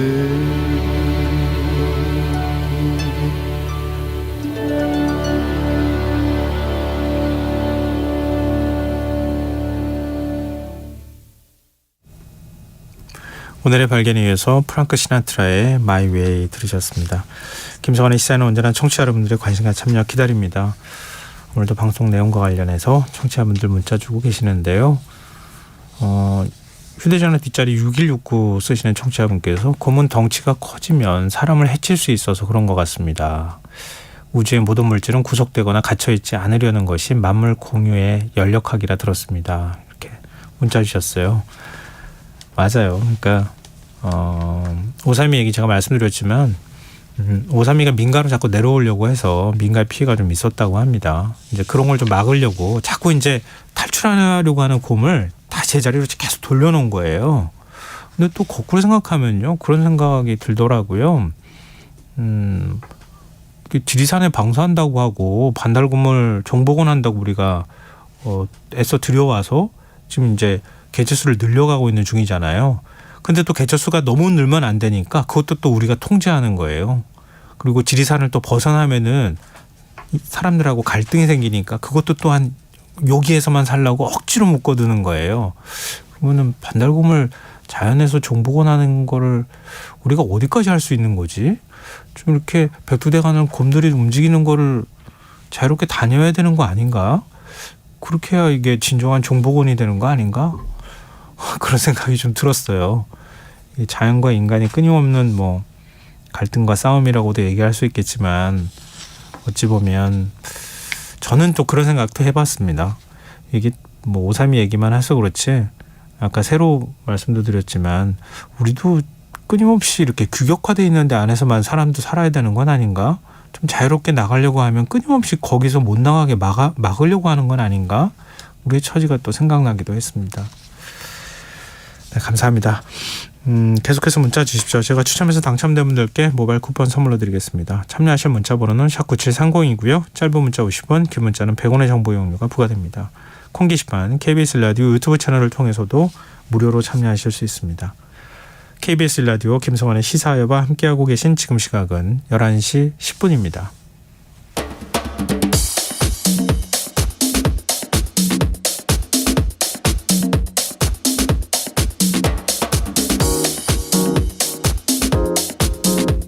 오늘 일어난 세상 곳곳의 소식들 당일 배송으로 전해드립니다. 밤참 뉴스 이영경 뉴스캐스터 나와 계십니다. 안녕하세요. 네, 안녕하세요. 아이고 소식 듣고 깜짝 놀랐어요. 예. 강원도 홍천에서 수학여행 버스 등 차량 7대가 추돌하는 사고가 있어서 학생들이 많이 다쳤어요. 네, 80여 명 정도가 타고 있었는데요. 네. 오늘 오후 1시 26분에 강원도 홍천군의 한 나돌목에서 관광버스가 신호를 기다리고 있던 다른 버스와 화물차를 들이받았습니다. 제가 CCTV를 보니까 사거리 신호등에서 관광버스 2대가 이렇게 서고 옆 차선에 세 번째 버스가 들어오는데 마지막 버스가 2대를 동시에 들이받으면서 맨 맨 앞에 승용차가 있었는데 승용차까지 앞으로 밀려 나갔습니다. 서울에서 중학생들 수학여행단을 태운 버스 석 대를 비롯해서 차량 7대가 추돌을 했는데요. 네. 이 원래는 2차로에서 관광버스가 줄지어 대기하고 있는데 맨 뒤에 있던 버스가 앞을 들이받으면서 차들이 앞으로 밀렸고 네. 그게 1차로까지 번지면서 총 7대가 사고를 내게 된 건데요. 네. 이 사고로 버스 석 대에 타고 있던 중학생 70여 명 등을 포함해서 80여 명이 다쳤고 그중에서 사고를 낸 버스 운전자와 중학생을 포함해서 3명은 가슴 등을 아주 크게 다쳤다고 합니다. 경찰에서 조사를 해보니까 마지막에 달리다가 사고를 낸 버스의 운전기사분 60대셨는데 네. 경찰에서 졸았다라고 진술을 했다고 합니다. 그리고 이 버스가 학생들이 어리잖아요. 네. 그런데 보통 이렇게 추돌 사고가 나면 몸이 바깥으로 튕겨나가서 굉장히 심하게 다치는 경우들이 있는데 학생들이 선생님의 지시에 따라서 다 안전벨트를 착용하고 있어서 아주 큰 사고를 피할 수 있었습니다. 그리고 심지어 맨 뒷좌석이 위험하다고 하면서 선생님께서 못하게 하셔가지고요. 그래요? 예, 이 사고에 비해서는 그래도 많은 사람이 다치진 않았습니다. 사고 현장이 경사도가 낮은 오르막 구간이어서 충격은 크지 않았던 것으로 전해지고 있고요. 예. 그리고 소방당국에서 부상자들을 춘천과 원주, 홍천으로 나누어서 이송을 했습니다. 학생들이 병원에서 검사를 받고 모두 다 돌아간 상황인데요. 근데 학생들이 경미하게 다쳤다고 전해진 것에 비하면 네. 버스는 엄청 많이 앞유리가 깨지고 운전석이 뜯어져 나가는 그런 사고였습니다. 천만 다행인데. 네. 근데 이 학교에서는 며칠 전에도 이런 교통사고가 있었다고요? 네. 지난 14일에도 이 학교 학생들이 수학여행을 갔는데 교통사고를 당했습니다. 오늘 사고가 난 학생들은 2학년, 네. 이틀 전 사고가 난 학생들은 3학년 학생이었는데요. 강원도 강릉시 강동면 하시동리 도로에서 수학여행단 28명이 탄 버스와 11톤 화물차가 부딪혔습니다. 그래서 그 당시에 버스에 타고 있던 15살 이모양 등을 포함해서 중학생 5명, 화물차 운전자인 60살 이모 씨가 다쳐서 병원에서 치료를 받았는데요. 이거 어떻게 해석을 해야 되나 제가 한참을 생각했는데 네. 같은 학교 2, 3학년 학생들이 강원도로 수련회와 수학여행을 왔다가 연이어서 교통사고가 났기 그러게요. 때문에 그러니까 확인을 해보니까 동일 버스 회사 또 버스는 아닌 것으로 알려졌습니다. 근데 이게 뭐 그 학년은 다르지만 3학년 학생들이 사고 난 거하고 2학년 학생들이 사고 난 게 지금 이틀 차밖에 안 나잖아요. 이게 포기할 수가 없었나? 아니면은 만약에 그렇게 사고가 났다고 하면 이게 미리 사전에 경찰한테 앞뒤 호의를 좀 뭐랄까요? 부탁을 좀 했어야 되는 거 아닌가? 네. 그런 생각도 좀 들고 좀 점검이 필요할 것 같습니다. 이런 거 그 예전에도 그 수학여행 때 일렬로 이렇게 버스들이 쭉 가다가 한번 사고 나면은 연쇄 충돌하는 경우가 있었잖아요. 그렇죠. 그렇게 다니면 안 된다 이런 얘기도 있었던 네. 것으로 알고 있거든요. 교육 현장에서 한번 참고를 해주셨으면 좋겠습니다. 지금 코로나 때 못 간 수학여행을 한꺼번에 많이 가잖아요. 가죠. 네, 그러다 맞아요. 보니까 혹시 이 버스 회사 운전하시는 분들은 피로도가 높은 것은 아니었는지. 그럴 수도 있겠네요. 한꺼번에 네. 여러 학교에서 다니게 되니까요. 그런 네. 부분들 점검을 좀 하시면 좋을 것 같습니다. 네. 자, 다음 뉴스로 넘어가 보겠습니다. 주말 앞두고 수도권 전철 경의선 철도에서 문제가 발생해서 열차 운행이 지연되는 일이 있었다고요? 열차 운행이 지연된 여파가 꽤 오래 여파를 미쳤는데요. 네. 오늘 오후 12시 반쯤에 경의선 연희터널 서울 방향 선로의 전원 공급이 끊어졌습니다. 여기가 이제 터널을 만든 지가 좀 오래돼서요. 네. 전기가 2만 5천 볼트가 흐르는 곳이라고 합니다. 그리고 자기 낮기 때문에 차체에 닿을 수도 있는 구간이라고 하는데 어쨌든 전원 공급이 끊긴 상태에서 사고 구간을 운행하던 KTX가 중간에 멈췄고 승객 170여 명은 선로에서 다른 열차로 갈아탔습니다. 근데 이 갈아타는데 1시간이 넘게 걸렸거든요. 상하행선 선로 2곳 중에서 하행선 선로에서 열차가 교대로 서행 운행을 하니까 KTX는 물론이고 같은 선로를 이용하는 일반 열차까지도 네. 잇따라 지연이 됐습니다. 특히 무공허 열차 한 편은 3시간 넘게 지연이 됐고요. 경의선 전동열차 6편은 운행이 중단된 상황이었습니다. 또 KTX 열차 7편의 출발역과 도착역이 고양시 행신역에서 서울역이나 용산역으로 지금 조정이 된 상황이었는데요. 네. 코레일에서 지금 추정하기로는 외부 물체가 전기장치와 접촉을 하면서 발생한 사고라고 추정을 하고 있는데 정확한 원인은 조사하겠다고 얘기를 했고요. 네. 이번 사고로 KTX 27개 일반 열차 15개가 최소 11분에서 최장 202분 지연이 됐습니다. 202분요? 네. 굉장히 긴 시간인데 그 승객들이 굉장히 혼란스럽겠는데요. 게다가 오늘이 금요일이지 않았겠습니까? 네. 4시간 반 만에 다 복구가 돼서 5시쯤에는 열차가 이제 움직일 수 있게 되긴 했었는데요. 예. 날씨가 너무 더운 데다가 안내도 오락가락하면서 승객들의 불편이 굉장히 커졌습니다. 승차권을 바꾸거나 환불을 요구하는 사람들이 길게 줄을 서고 날씨가 너무 더운데 지친 그 승객들의 항의가 굉장히 많이 이어졌었는데요. 오후 3시 30분께 서울역 대합실에서 KTX를 기다리는 시민이 수백 명이 가득 찬 상황이었고 언제 들어올지 명확하게 얘기를 해주면 좀 기다리는 시간들도 어느 정도 조절을 하실 수가 있었을 텐데 네. 언제 들어올지 모르니까 계속 전광판만 보고 기다려야 되는 상황이었던 거죠. 그래서 이제 같은 시간에 용산역으로 승차권을 변경하거나 반환한 창구가 승객들의 줄이 굉장히 길게 서 있었고요. 심지어 이런 일도 있었다고 합니다. 용산역에서 오후 2시 9분에 출발하는 여수행 KTX가 있었는데 네. 이게 제때 출발을 했어요. 예. 근데 전광판에는 지연이라고 써 있었던 거죠. 그러다 보니까 그 지연이 갑자기 사라져서 승객분이 열차 어떻게 된 거냐 출발했다라는 겁니다. 그러니까 역무원들이 그러면 지금 가셔야 되는데 열차는 이미 출발을 했으니까 다음 차를 입석을 타고 가시라고 안내를 한 거예요. 네. 근데 승객의 입장에서는 멀쩡한 기차표를 끊어놨는데 전광판을 실수해서 그런 일이 벌어진 거잖아요. 지연이라는 것만 믿고 그냥 기다려야지 이러고 네. 있었는데 열차가 출발했다는 거잖아요. 예, 그렇습니다. 이제 그런 상황이다 보니까 굉장히 불편을 느끼게 되고 이제 몇 시간 늦게 좌석을 개별로 예매를 해서 가신 건데 거기에 대해서도 그러면 최소한 코레일에서 이러저러해서 환불을 이렇게 하실 수 있고 처리 절차는 이렇게 됩니다. 설명이 있어야 되는데 네. 그런 부분도 없다 보니까 그 부분에 대해서 시민들의 불편이 굉장히 커졌습니다. 코레일이 홈페이지를 통해서 지연 상황을 알렸다고는 합니다만 정작 승객들이 기차역에 도착할 때까지 별다른 안내를 받지 못했고요. 게다가 주말이기 때문에 KTX 말고 다른 교통수단으로 대체해서 내려가는 것도 쉽지 않았던 상황인데요. 네. 제가 오늘 손님이 이제 부산에서 오셔가지고 수서역에서 내려가는 걸로 기차표를 바꿔드리려고 들어가 보니까 제가 그때 검색했던 시간이 오후 한 2-3시쯤 됐거든요. SRT 완전 다 매진이었어요. 그러니까 그런 상황에서 갑자기 못 가요. 근데 꼭 가야 해요. 그럼 갈 수가 없는 거잖아요. 그런 일들이 벌어질 수밖에 없었습니다. 전기 복구가 완료된 거는 끊긴 뒤 4시간 반이 지난 오후 5시쯤이었습니다만 연착된 열차 탓에 복구가 끝난 뒤에도 운행 지연은 한동안 계속 이어졌고요. 아직 구체적인 배상 얘기도 나오지 않은 그런 상황이라고 하네요.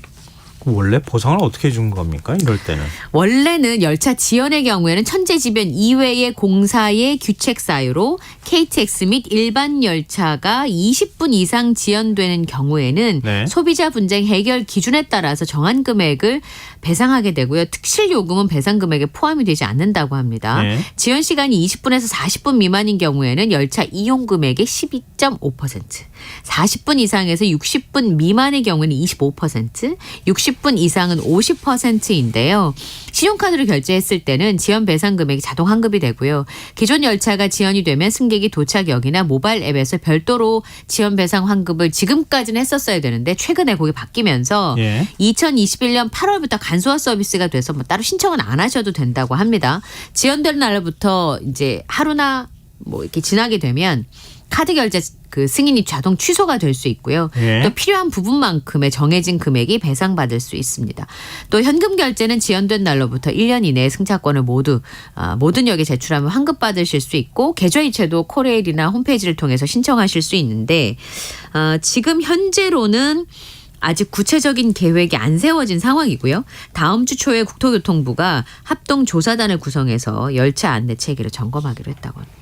아니 소비자 분쟁 해결 기준이라고 표현은 했지만 40분에서 60분 지연이 되는데 25% 환불하고 60분 이상이면 50%를 환불한다? 이거 승객의 어떤 시간의 가치에 비해서는 너무 적은 거 아닙니까? 네, 그리고 사실은 연착되는 경우 15분, 20분 이렇게 연착되는 경우 종종 있잖아요. 네. 근데 그런데 보상해 줬다는 얘기 제가 못 들어봤거든요. 근데 15분까지는 그래도 그렇다 치더라도. 승객들의 어떤 인내심의 한계 그건 넘지 않은 정도 수준이 될 것도 같긴 네. 한데 물론 이제 꼭 시간을 맞춰야 하는 분들한테는 굉장히 천금 같은 시간일 수는 있겠지만 1시간 이상 지연이 되는데도 불구하고 50%다. 이게 원래 기준에 맞는 건가 하는 생각이 문득 좀 드네요.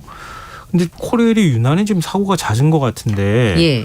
경영평가도 굉장히 낮게 받았다고요? 네. 순회역에서 발생한 에스컬레이트 역주행 사고, 또 지난해 끊이지 않았던 각종 인명사고, 코레일이 공공기관 경영평가 결과 최하위 등급 2등급을 받았는데요. 네. 작년에는 미흡인 D등급을 받았거든요.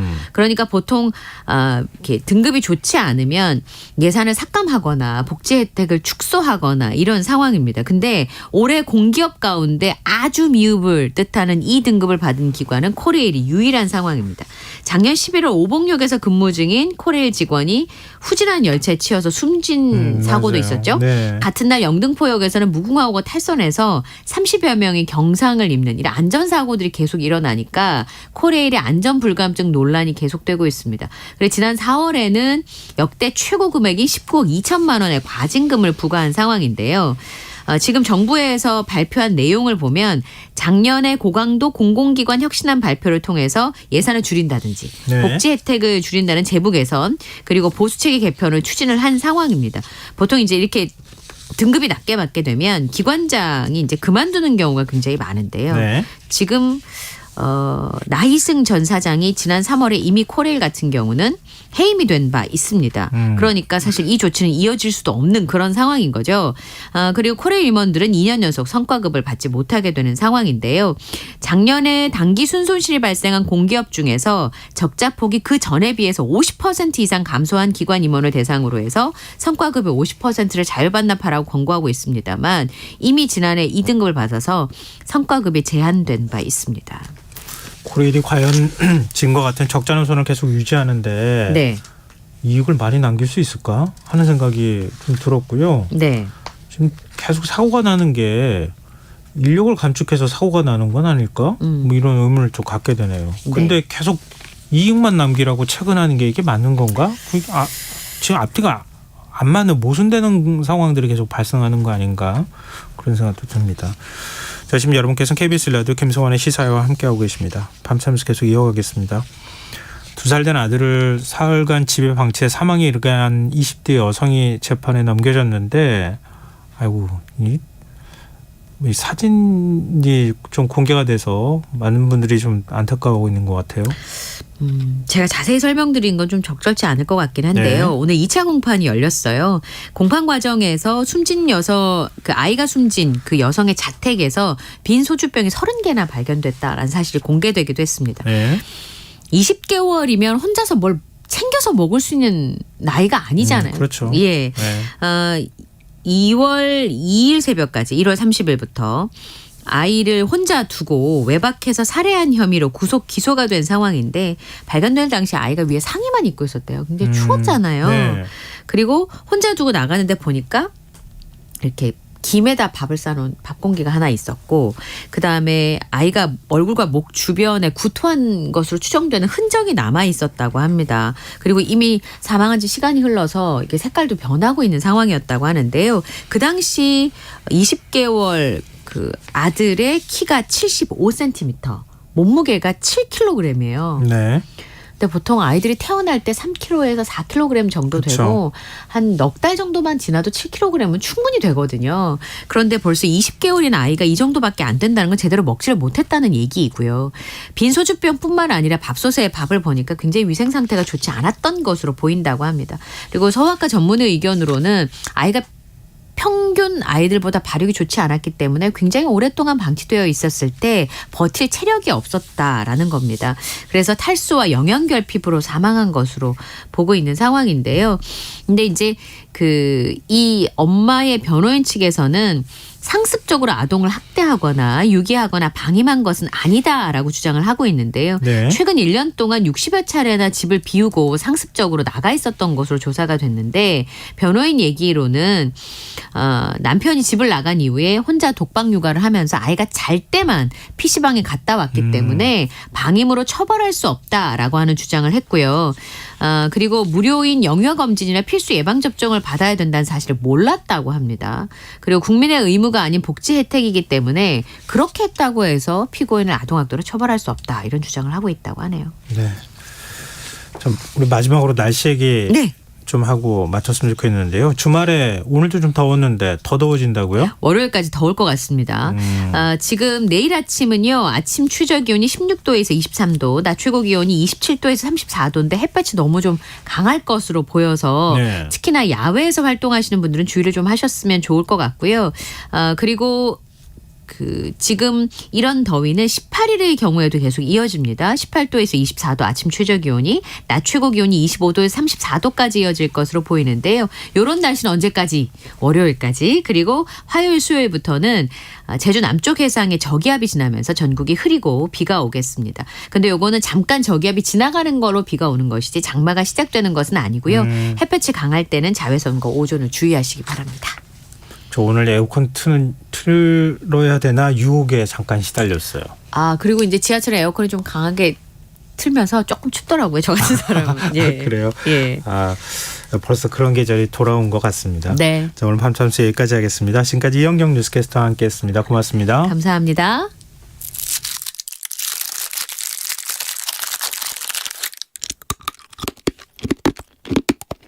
잠들기 전 꺼내 먹는 지식알 사탕. 김성환의 시사야.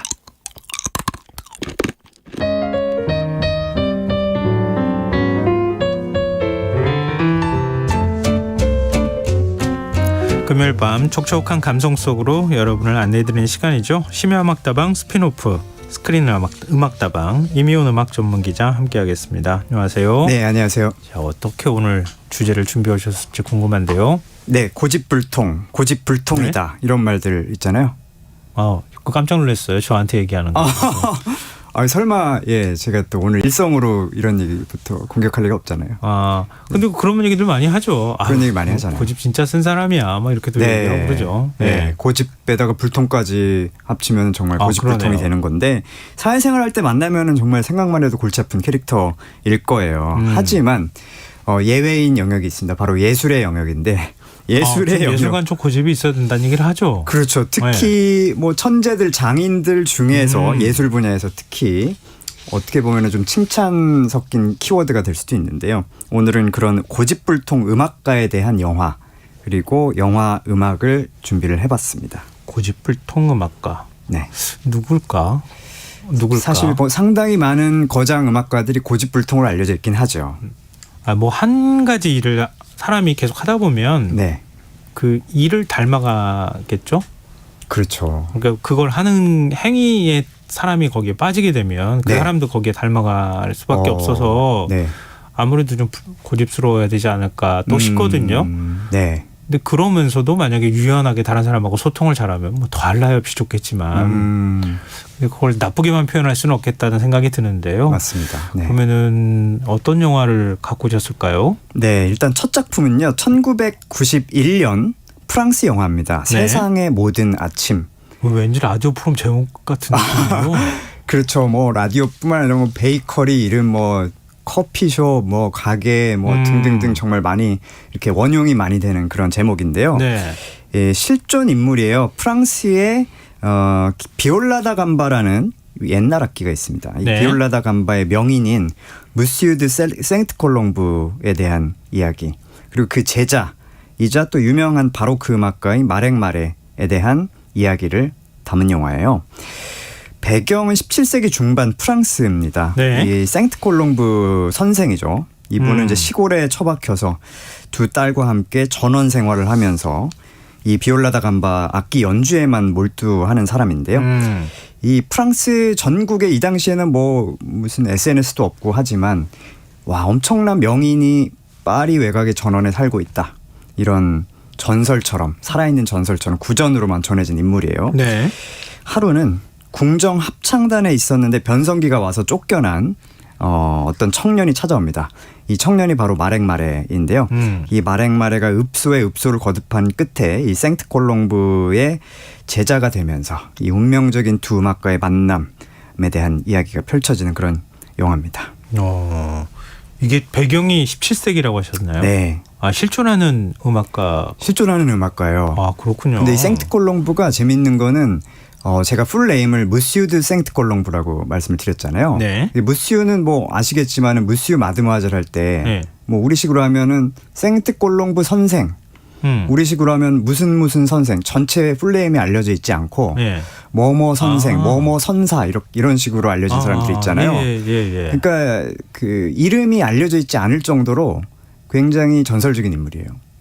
이름이 전설적인 인물이면 이름이 알려져야 되는 거 아니에요? 그러니까 전설적이라기보다는 정확한 아주 베일에 쌓여 있는 인물인 거죠. 그러게요. 네. 그러니까 이름조차도 명확하게 기록되어 있지 않은 사람인데 당대에는 굉장히 유명했던 사람이었다. 그렇죠. 약간 신비로운 존재 같은 그런 맞아요. 느낌이네요. 최근에 이제 연구들로 인해서 이분의 이름이 뭐 장일 확률이 높다 뭐 이런 식으로 이제 연구 결과들은 나오고 있는데, 그리고 이분이 이제 영화 속에서도 등장을 하지만 즉흥 연주에만 몰두합니다. 진정한 음악은 순간의 감정에 의해서 나타나는 것이기 때문에 나는 그것을 악보에 기록하거나 하지 않는다. 뭐 이런 대목이 나와요. 그래서 영화로 만들어진 것 같네요. 그렇겠죠. 보니까. 네. 그러면은 영화 음악도 바로크 음악들이 많이 나오는 거예요? 맞습니다. 17세기 이제 중반 프랑스의 그런 분위기를 느낄 수 있는 그 음악들이 많이 나오는데요. 이 정말 생트콜롱브와 마랭마레의 이제 실제 작품들, 생트콜롱브의 작품들도 소수 나중에는 이 악보를 기록하기 시작해서 소수 알려져 있어요. 그래서 이런 것들이 정말 화면이 굉장히 아름답습니다. 정말 회화 같아요.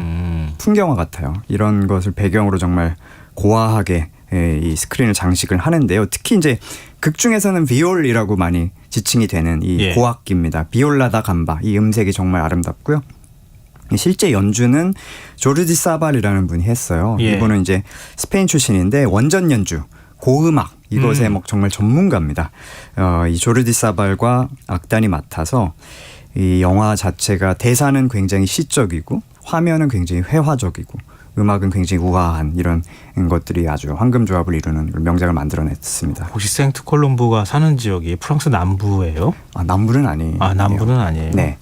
왜냐하면은 프랑스 남부가 워낙 아름답다 그렇죠. 이런 표현들을 많이 써가지고 17세기에는 아마 정말 파리의 시내 중에 시내가 아니면 아마 우리가 굉장히 아름답게 보일 만한 전원 풍경이었을 거예요. 네. 한번 그 풍경을 그러니까 프랑스적인 풍경이 좀 그려지기도 하는 것 같은데 그걸 생각하면서 한번 음악을 들어보면 어떨까 싶은데요. 그럼 어떤 곡 한번 들어보면 좋을까요? 영화의 후반부에서 이 마랭마레와 그 스승인 생트콜롱브가 비올라다 감바 이중주 듀오 연주를 들려주는 장면이 있어요. 정말 감동적인 장면이고 말이 전혀 필요 없는 연주로 교감하는 스승과 제자의 모습을 담은 그런 장면인데요. 그 장면에 함께 연주를 했던 음악입니다. 무슈 드 생트콜롱브의 작품이고요. 레플레 울음 또는 눈물이라는 제목을 가진 작품이에요. 네, 듣고 오겠습니다.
영화 세상의 모든 아침 OST 가운데 레 플레르 함께 들어봤습니다. 아유, 왠지 이렇게 고풍스럽고 우아하고 네. 이런 느낌이 들어요. 그렇죠. 아무래도 옛 악기이기도 하고 그 두 가지의 악기만으로 지금 구성된 음악이었기 때문에요. 이 영화를 보시면은 생트 콜롬브가 오두막을 집 마당에 하나 지어놓고 거기에서 연주만 계속해요. 아, 오두막 안에 들어가서. 네, 그러니까 뭐 우리식으로 하면 동굴에 들어가서 계속 창만하는 뭐 그런 어떤 도인 같은 사람이라고 할까요? 그런 사람인데 반면에 제자인 마렉마레는 야심이 있는 사람입니다. 성공하고 싶은 야심, 세속적인 성공. 그래서 결국에는 궁정의 악단장으로 베르사유 궁전 안으로 들어가게 되는데 이 스승과 제자가 굉장히 큰 대비를 이루죠, 삶에 있어서. 그러네요. 하지만 후반부에서 만나서 함께 연주하는 곡이 방금 들으신 곡이거든요. 그래서 이 부분이 굉장히 좀 시적이기도 하고 영화의 좀 주제를 함축한 그런 연주이지 않나 싶습니다. 어느 나라나 다 동서고금을 먹는 거하고 비슷해요. 보면 그렇죠. 스승한테 제자가 뭘 배워가지고 스승의 길과 다른 길을 걸어갔다가 나중에 뒤늦은 후회를 해서 와가지고 같이 이렇게 연주하는 약간 그런 느낌 있잖아요. 아, 맞아요. 그리고 이게 대사가 굉장히 시적인 말들이 굉장히 많이 나오는데 세상의 모든 아침이라는 이 제목이 대사 중에서 나오는 말이에요. 그래서 중간에 이제 스포일러가 될까봐 자세하게 말씀 못 드리는데 굉장히 비극적인 장면이 후반부에 연출이 되는데 그때 이제 마렉마레가 내레이션을 하죠. 세상의 모든 아침은 돌아오지 않는다. 이렇게 얘기를 해요. 굉장히 의미심장한데요. 그렇게 또 들으니까. 네. 자, 우리 그러면 두 번째로 만나볼 고집불통 음악가 누굽니까? 세상의 모든 아침에서는 이제 생트 콜롬브 마레 얘기를 했는데 비슷한 시대를 살았던 또 다른 유명 프랑스 음악가입니다. 장 바프티스트 릴리라는 음악가예요. 이 릴리를 집중 조명했던 2000년 영화였어요. 왕의 춤이라는 작품입니다. 이제 앞에 소개해드렸던 작품이 프랑스의 전원을 주로 배경으로 삼았다면 이 작품은 이제 철저하게 프랑스 궁정 내의 풍경을 보여주는 작품이라서 좀 흥미로운데요. 이 릴리 굉장히 유명합니다. 이탈리아 출신이에요. 프랑스로 넘어오면서 이탈리아에서 유래한 이 오페라라는 장르는 굉장히 천박한 것이다. 사실 스스로의 어떤 출신을 부정하는 거죠. 그러면서 이제 왕 루이 14세 당시에 루이 14세입니다. 루이 14세가 이제 발레와 음악을 굉장히 사랑한 걸로 알려져 있는데 이 루이 14세의 눈에 들어서 루이 14세가 직접 출연하는 발레 음악극 여기에 맞는 이제 춤곡을 만드는 데 열중을 하면서 총애를 받게 돼요.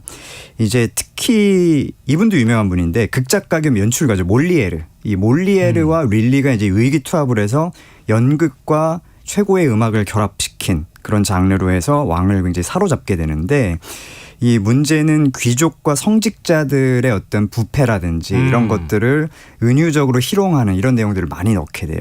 그래서 결국에 릴리와 몰리에르는 이들의 미움을 사게 되고 함께 파국으로 향해 치닫는 그런 영화가 되겠습니다. 프랑스는 루이 14세 없었으면 어떻게 영화 만들고 어떻게 작품 만들까 몰라요. 그렇죠. 태양왕이라고 하는데 이 태양왕 루이 14세를 그냥 글자로 그림으로만 배웠던 분들은 이 왕의 춤을 보시면은 왜 태양왕인지 그리고 이 태양왕이라는 어떤 그 문자가 실질적으로 비주얼 시각적으로 어떻게 표현이 되는지 아주 흥미롭게 볼 수 있는 그런 영화예요.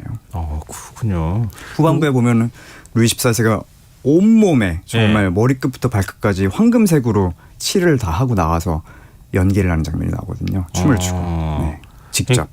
결국은 사실 이렇게 화려한 생활을 하다가 이게 쫓겨나고 뭐 이렇게 하는 게 연결이 되는 건데, 근데 프랑스인들한테는 굉장히 중요했던 시대였던 것 같아요. 그리고 또 어떤 굉장히 많은 스토리를 만들 수 있는 시대였기에 계속 이렇게 영화로 만드는 거 아닌가. 맞아요. 드네요. 특히나 릴리가 이제 이탈리아 출신인데 이탈리아 하면 우리가 딱 생각할 때 예술이 굉장히 발달한 나라. 그리고 오페라 하면은 굉장히 뭔가 고급스러운 예술 장르 이렇게 생각을 하는데 이 영화에서는 스스로 이탈리아 출신인 것도 부정하려고 그러고 오페라는 천박한 장르라고 해요. 스스로 이탈리아인이면서요. 릴리가. 그런 것들을 보면은 이 프랑스의 예술적인 자존심이 어느 정도였나 엿볼 수가 있습니다. 그렇군요. 자, 그러면은 영화 음악은 어떤지? 아무래도 같은 시기 앞에 영화하고 그리고 바로크 음악이기는 하지만 앞에 이제 세상의 모든 아침에서 비올라 다 감바 이 악기를 중심으로 해서 솔로 연주나 듀오 연주 이런 것들에 초점이 좀 맞춰져 있었다면은 이 왕의 춤에서는 아무래도 궁정 악단 네, 음악 화려할 것 같아요. 굉장히 화려하고요. 예. 특히 흥미로운 거는 릴리가 요즘에 이제 보면 클래식 지휘자들이 다들 지휘봉을 들고 지휘를 하잖아요. 네. 이 지휘봉의 거의 창시자다 이렇게 불리고 있어요. 근데 이 당시에 지휘봉은 지금의 지휘봉하고 다른데요. 예. 지금은 얇고 아주 가볍게 보이잖아요. 예. 막 휘두르면서 그 지휘를 하는데 예. 이 영화를 보시면 이제 릴리가 갖고 있는 지휘봉은 거의 왕홀 같은 그런 지팡이 같은 엄청 큰 지휘봉이에요. 그래서 그걸 땅으로 쿵쿵 내려치면서 박자를 맞추거든요. 그러다가 결국에 잘못해서 자기 발을 내려치면서 이제 릴리가 큰 부상을 입어서 결국에는 이제 죽음까지 이르게 되는데 이 굉장히 다릅니다. 그럴 정도로 화려하고 아주 요즘 말로 하면 비트가 있고 예. 장중하고 웅장하고 그런 음악입니다. 아 근데 두 음악이 앞서 이제 첫 번째 영화 음악하고 확실히 대비가 될 것 같은데요. 맞아요. 철저히 왕을 위한 음악이기 때문에. 어떤 곡 들어보면 좋을까요? 장 바티스트 릴리의 곡이고요. 라 플레지에 발레 사라방드라는 곡을 준비해봤습니다. 자, 듣고 오겠습니다.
영화 왕이 춤은 OST 가운데 장 바티스트 룰리의 라 플레이제르 발레 사라방드 들으셨습니다.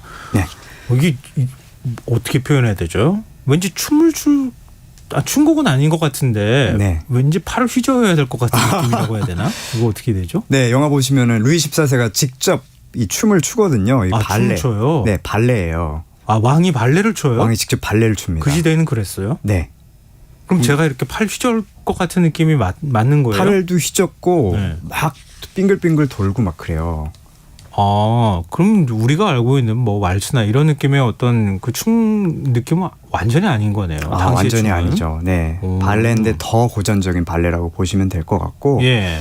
실제로 루이 14세가 이 당시에 발레와 춤에 너무 관심이 많아서 예. 이런 음악극의 주인공으로 출연을 해서 1인 사역까지 하고 뭐 이랬다고 전해집니다. 실제로요? 네. 격 떨어질 텐데 그러면. 그 대신에 이제 온몸을 황금으로 칠하고 황금 지팡이 같은 걸 들고 태양이 그려져 있는 그 태양왕의 위엄을 드러내기 위해서 릴리는 또 최대한 그런 장중하고 멋있는 음악을 만들기 위해서 최선을 다했다고 하고요. 루이를 위해서. 당신은 그런 게 일종의 이제 카리스마를 만드는 과정일 수도 있겠다 싶네요. 그렇죠. 사실은 뭐 귀족들이라든가 왕족들은 이런 루이 14세 행태에 대해서 별로 달가워하지 않았지만 왕이 최통이 있지라고 생각을 했지만 루이 14세는 오히려 예술과 춤을 통해서 어떤 본인의 위엄을 드러내고 싶어 했다고 합니다. 예전에 그리스 시대에요. 바다 위에 무대를 띄워놓고 공연을 했다고 하거든요. 네. 그게 바로 정치다. 뭐 이렇게 표현했던 걸. 네. 그러니까 그걸 보면서 사람들이 선망의 대상을 삼고 그 행위를 통해 가지고 일종의 정치를 하게 되는. 네. 역시 마찬가지 아닌가 그런 생각이 좀 드네요. 네. 자, 그럼 마지막으로 세 번째로 만나볼 음악가 누구죠? 네, 비교적 최근 작품이고요. 2022년 영화 마틴 맥도나 감독의 이니셜인의 벤시입니다. 올해 3월에 열렸죠. 아카데미 시상식. 네. 여기서 작품상, 감독상, 나무주연상, 나무조연상, 여우조연상, 각본상 비롯해서 무려 9개 부문 후보에 올랐지만 하나도 수상을 못한 작품입니다. 그래서 이렇게 기억이 잘 안 났던 거군요. 그렇죠. 이니셜인의 벤시. 사실 이런 작품들이 작품상 후보에 오른다는 것이 어떻게 보면 아카데미 시상식이 굉장히 권위가 있다. 이렇게 볼 수 있고 결국엔 수상에 실패한다는 것이 또 아카데미의 한계가 아닌가 개인적으로 생각을 합니다. 이 배경은 아일랜드 내전이 한창이던 1920년대이고요. 아일랜드의 외딴 섬, 사실 이 영화 속에만 등장하는 가상의 섬입니다. 이니셜인이라는 섬이 배경이에요.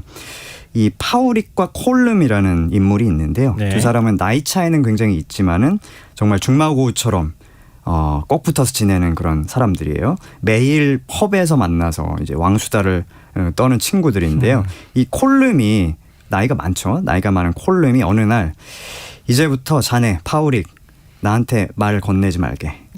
이제 여생을 어차피 얼마 남지 않았으니까 음악 작곡에만 전념하겠네. 그러니까는 단 한마디라도 나에게 말을 걸면 앞으로 내가 그럴 때마다 손가락을 하나씩 자를 테니까 알아서 하게 라고 얘기를 해요. 굉장히 기괴하죠. 그러네요. 그렇다고 말을 안 걸 수도 없고. 그렇죠. 계속 말을 걸려고 했을 것 같고. 맞아요. 이 이니셜인이라는 섬은 또 굉장히 고독한 섬이거든요. 주민들도 많지 않고. 파우릭은 친구들을 하는 단계까지? 그렇죠. 그래서 이 영화가 굉장히 묘한 영화인데 이 영화가 장르를 뭐라고 설명하기가 굉장히 힘들어요. 그러니까 어떤 면에서는 스릴러고요. 어떤 면에서는 호러고요. 어떤 면에서는 블랙 코미디라고 볼 수 있는데. 그럼 음악 분위기도 그래요? 음악은 아무래도 이 전체 스코어를 담당한 게 카터 버럴이에요. 이 감독이 뭐 굉장히 감정선을 섬세하게 드러내는 음악을 많이 만드는데요. 물론 이제 아일랜드 전통 음악들도 많이 삽입이 되어 있습니다. 자, 어떤 곡 들어보면 좋을까요? 이 카터 버럴의 작품이고요. The Mystery of Inisherin이라는 이니셜인의 미스터리라는 곡 골라봤어요. 이게 마지막 대미를 잘 장식했으면 좋겠는데. 그래도 기대해도 되겠죠? 그럼요. 알겠습니다. 자, 오늘 스크린 음악다방 여기서 마무리하겠습니다. 지금까지 이미훈 음악 전문 기자였습니다. 고맙습니다. 감사합니다. 김성환의 시사야 오늘 순서 여기서 마무리하겠습니다. 모바일 쿠폰 당첨자는 홈페이지 공지사항에서 확인하실 수 있습니다. 끝곡으로 이미훈 기자가 추천한 곡이죠. 영화 이니셜인의 벤시 OST가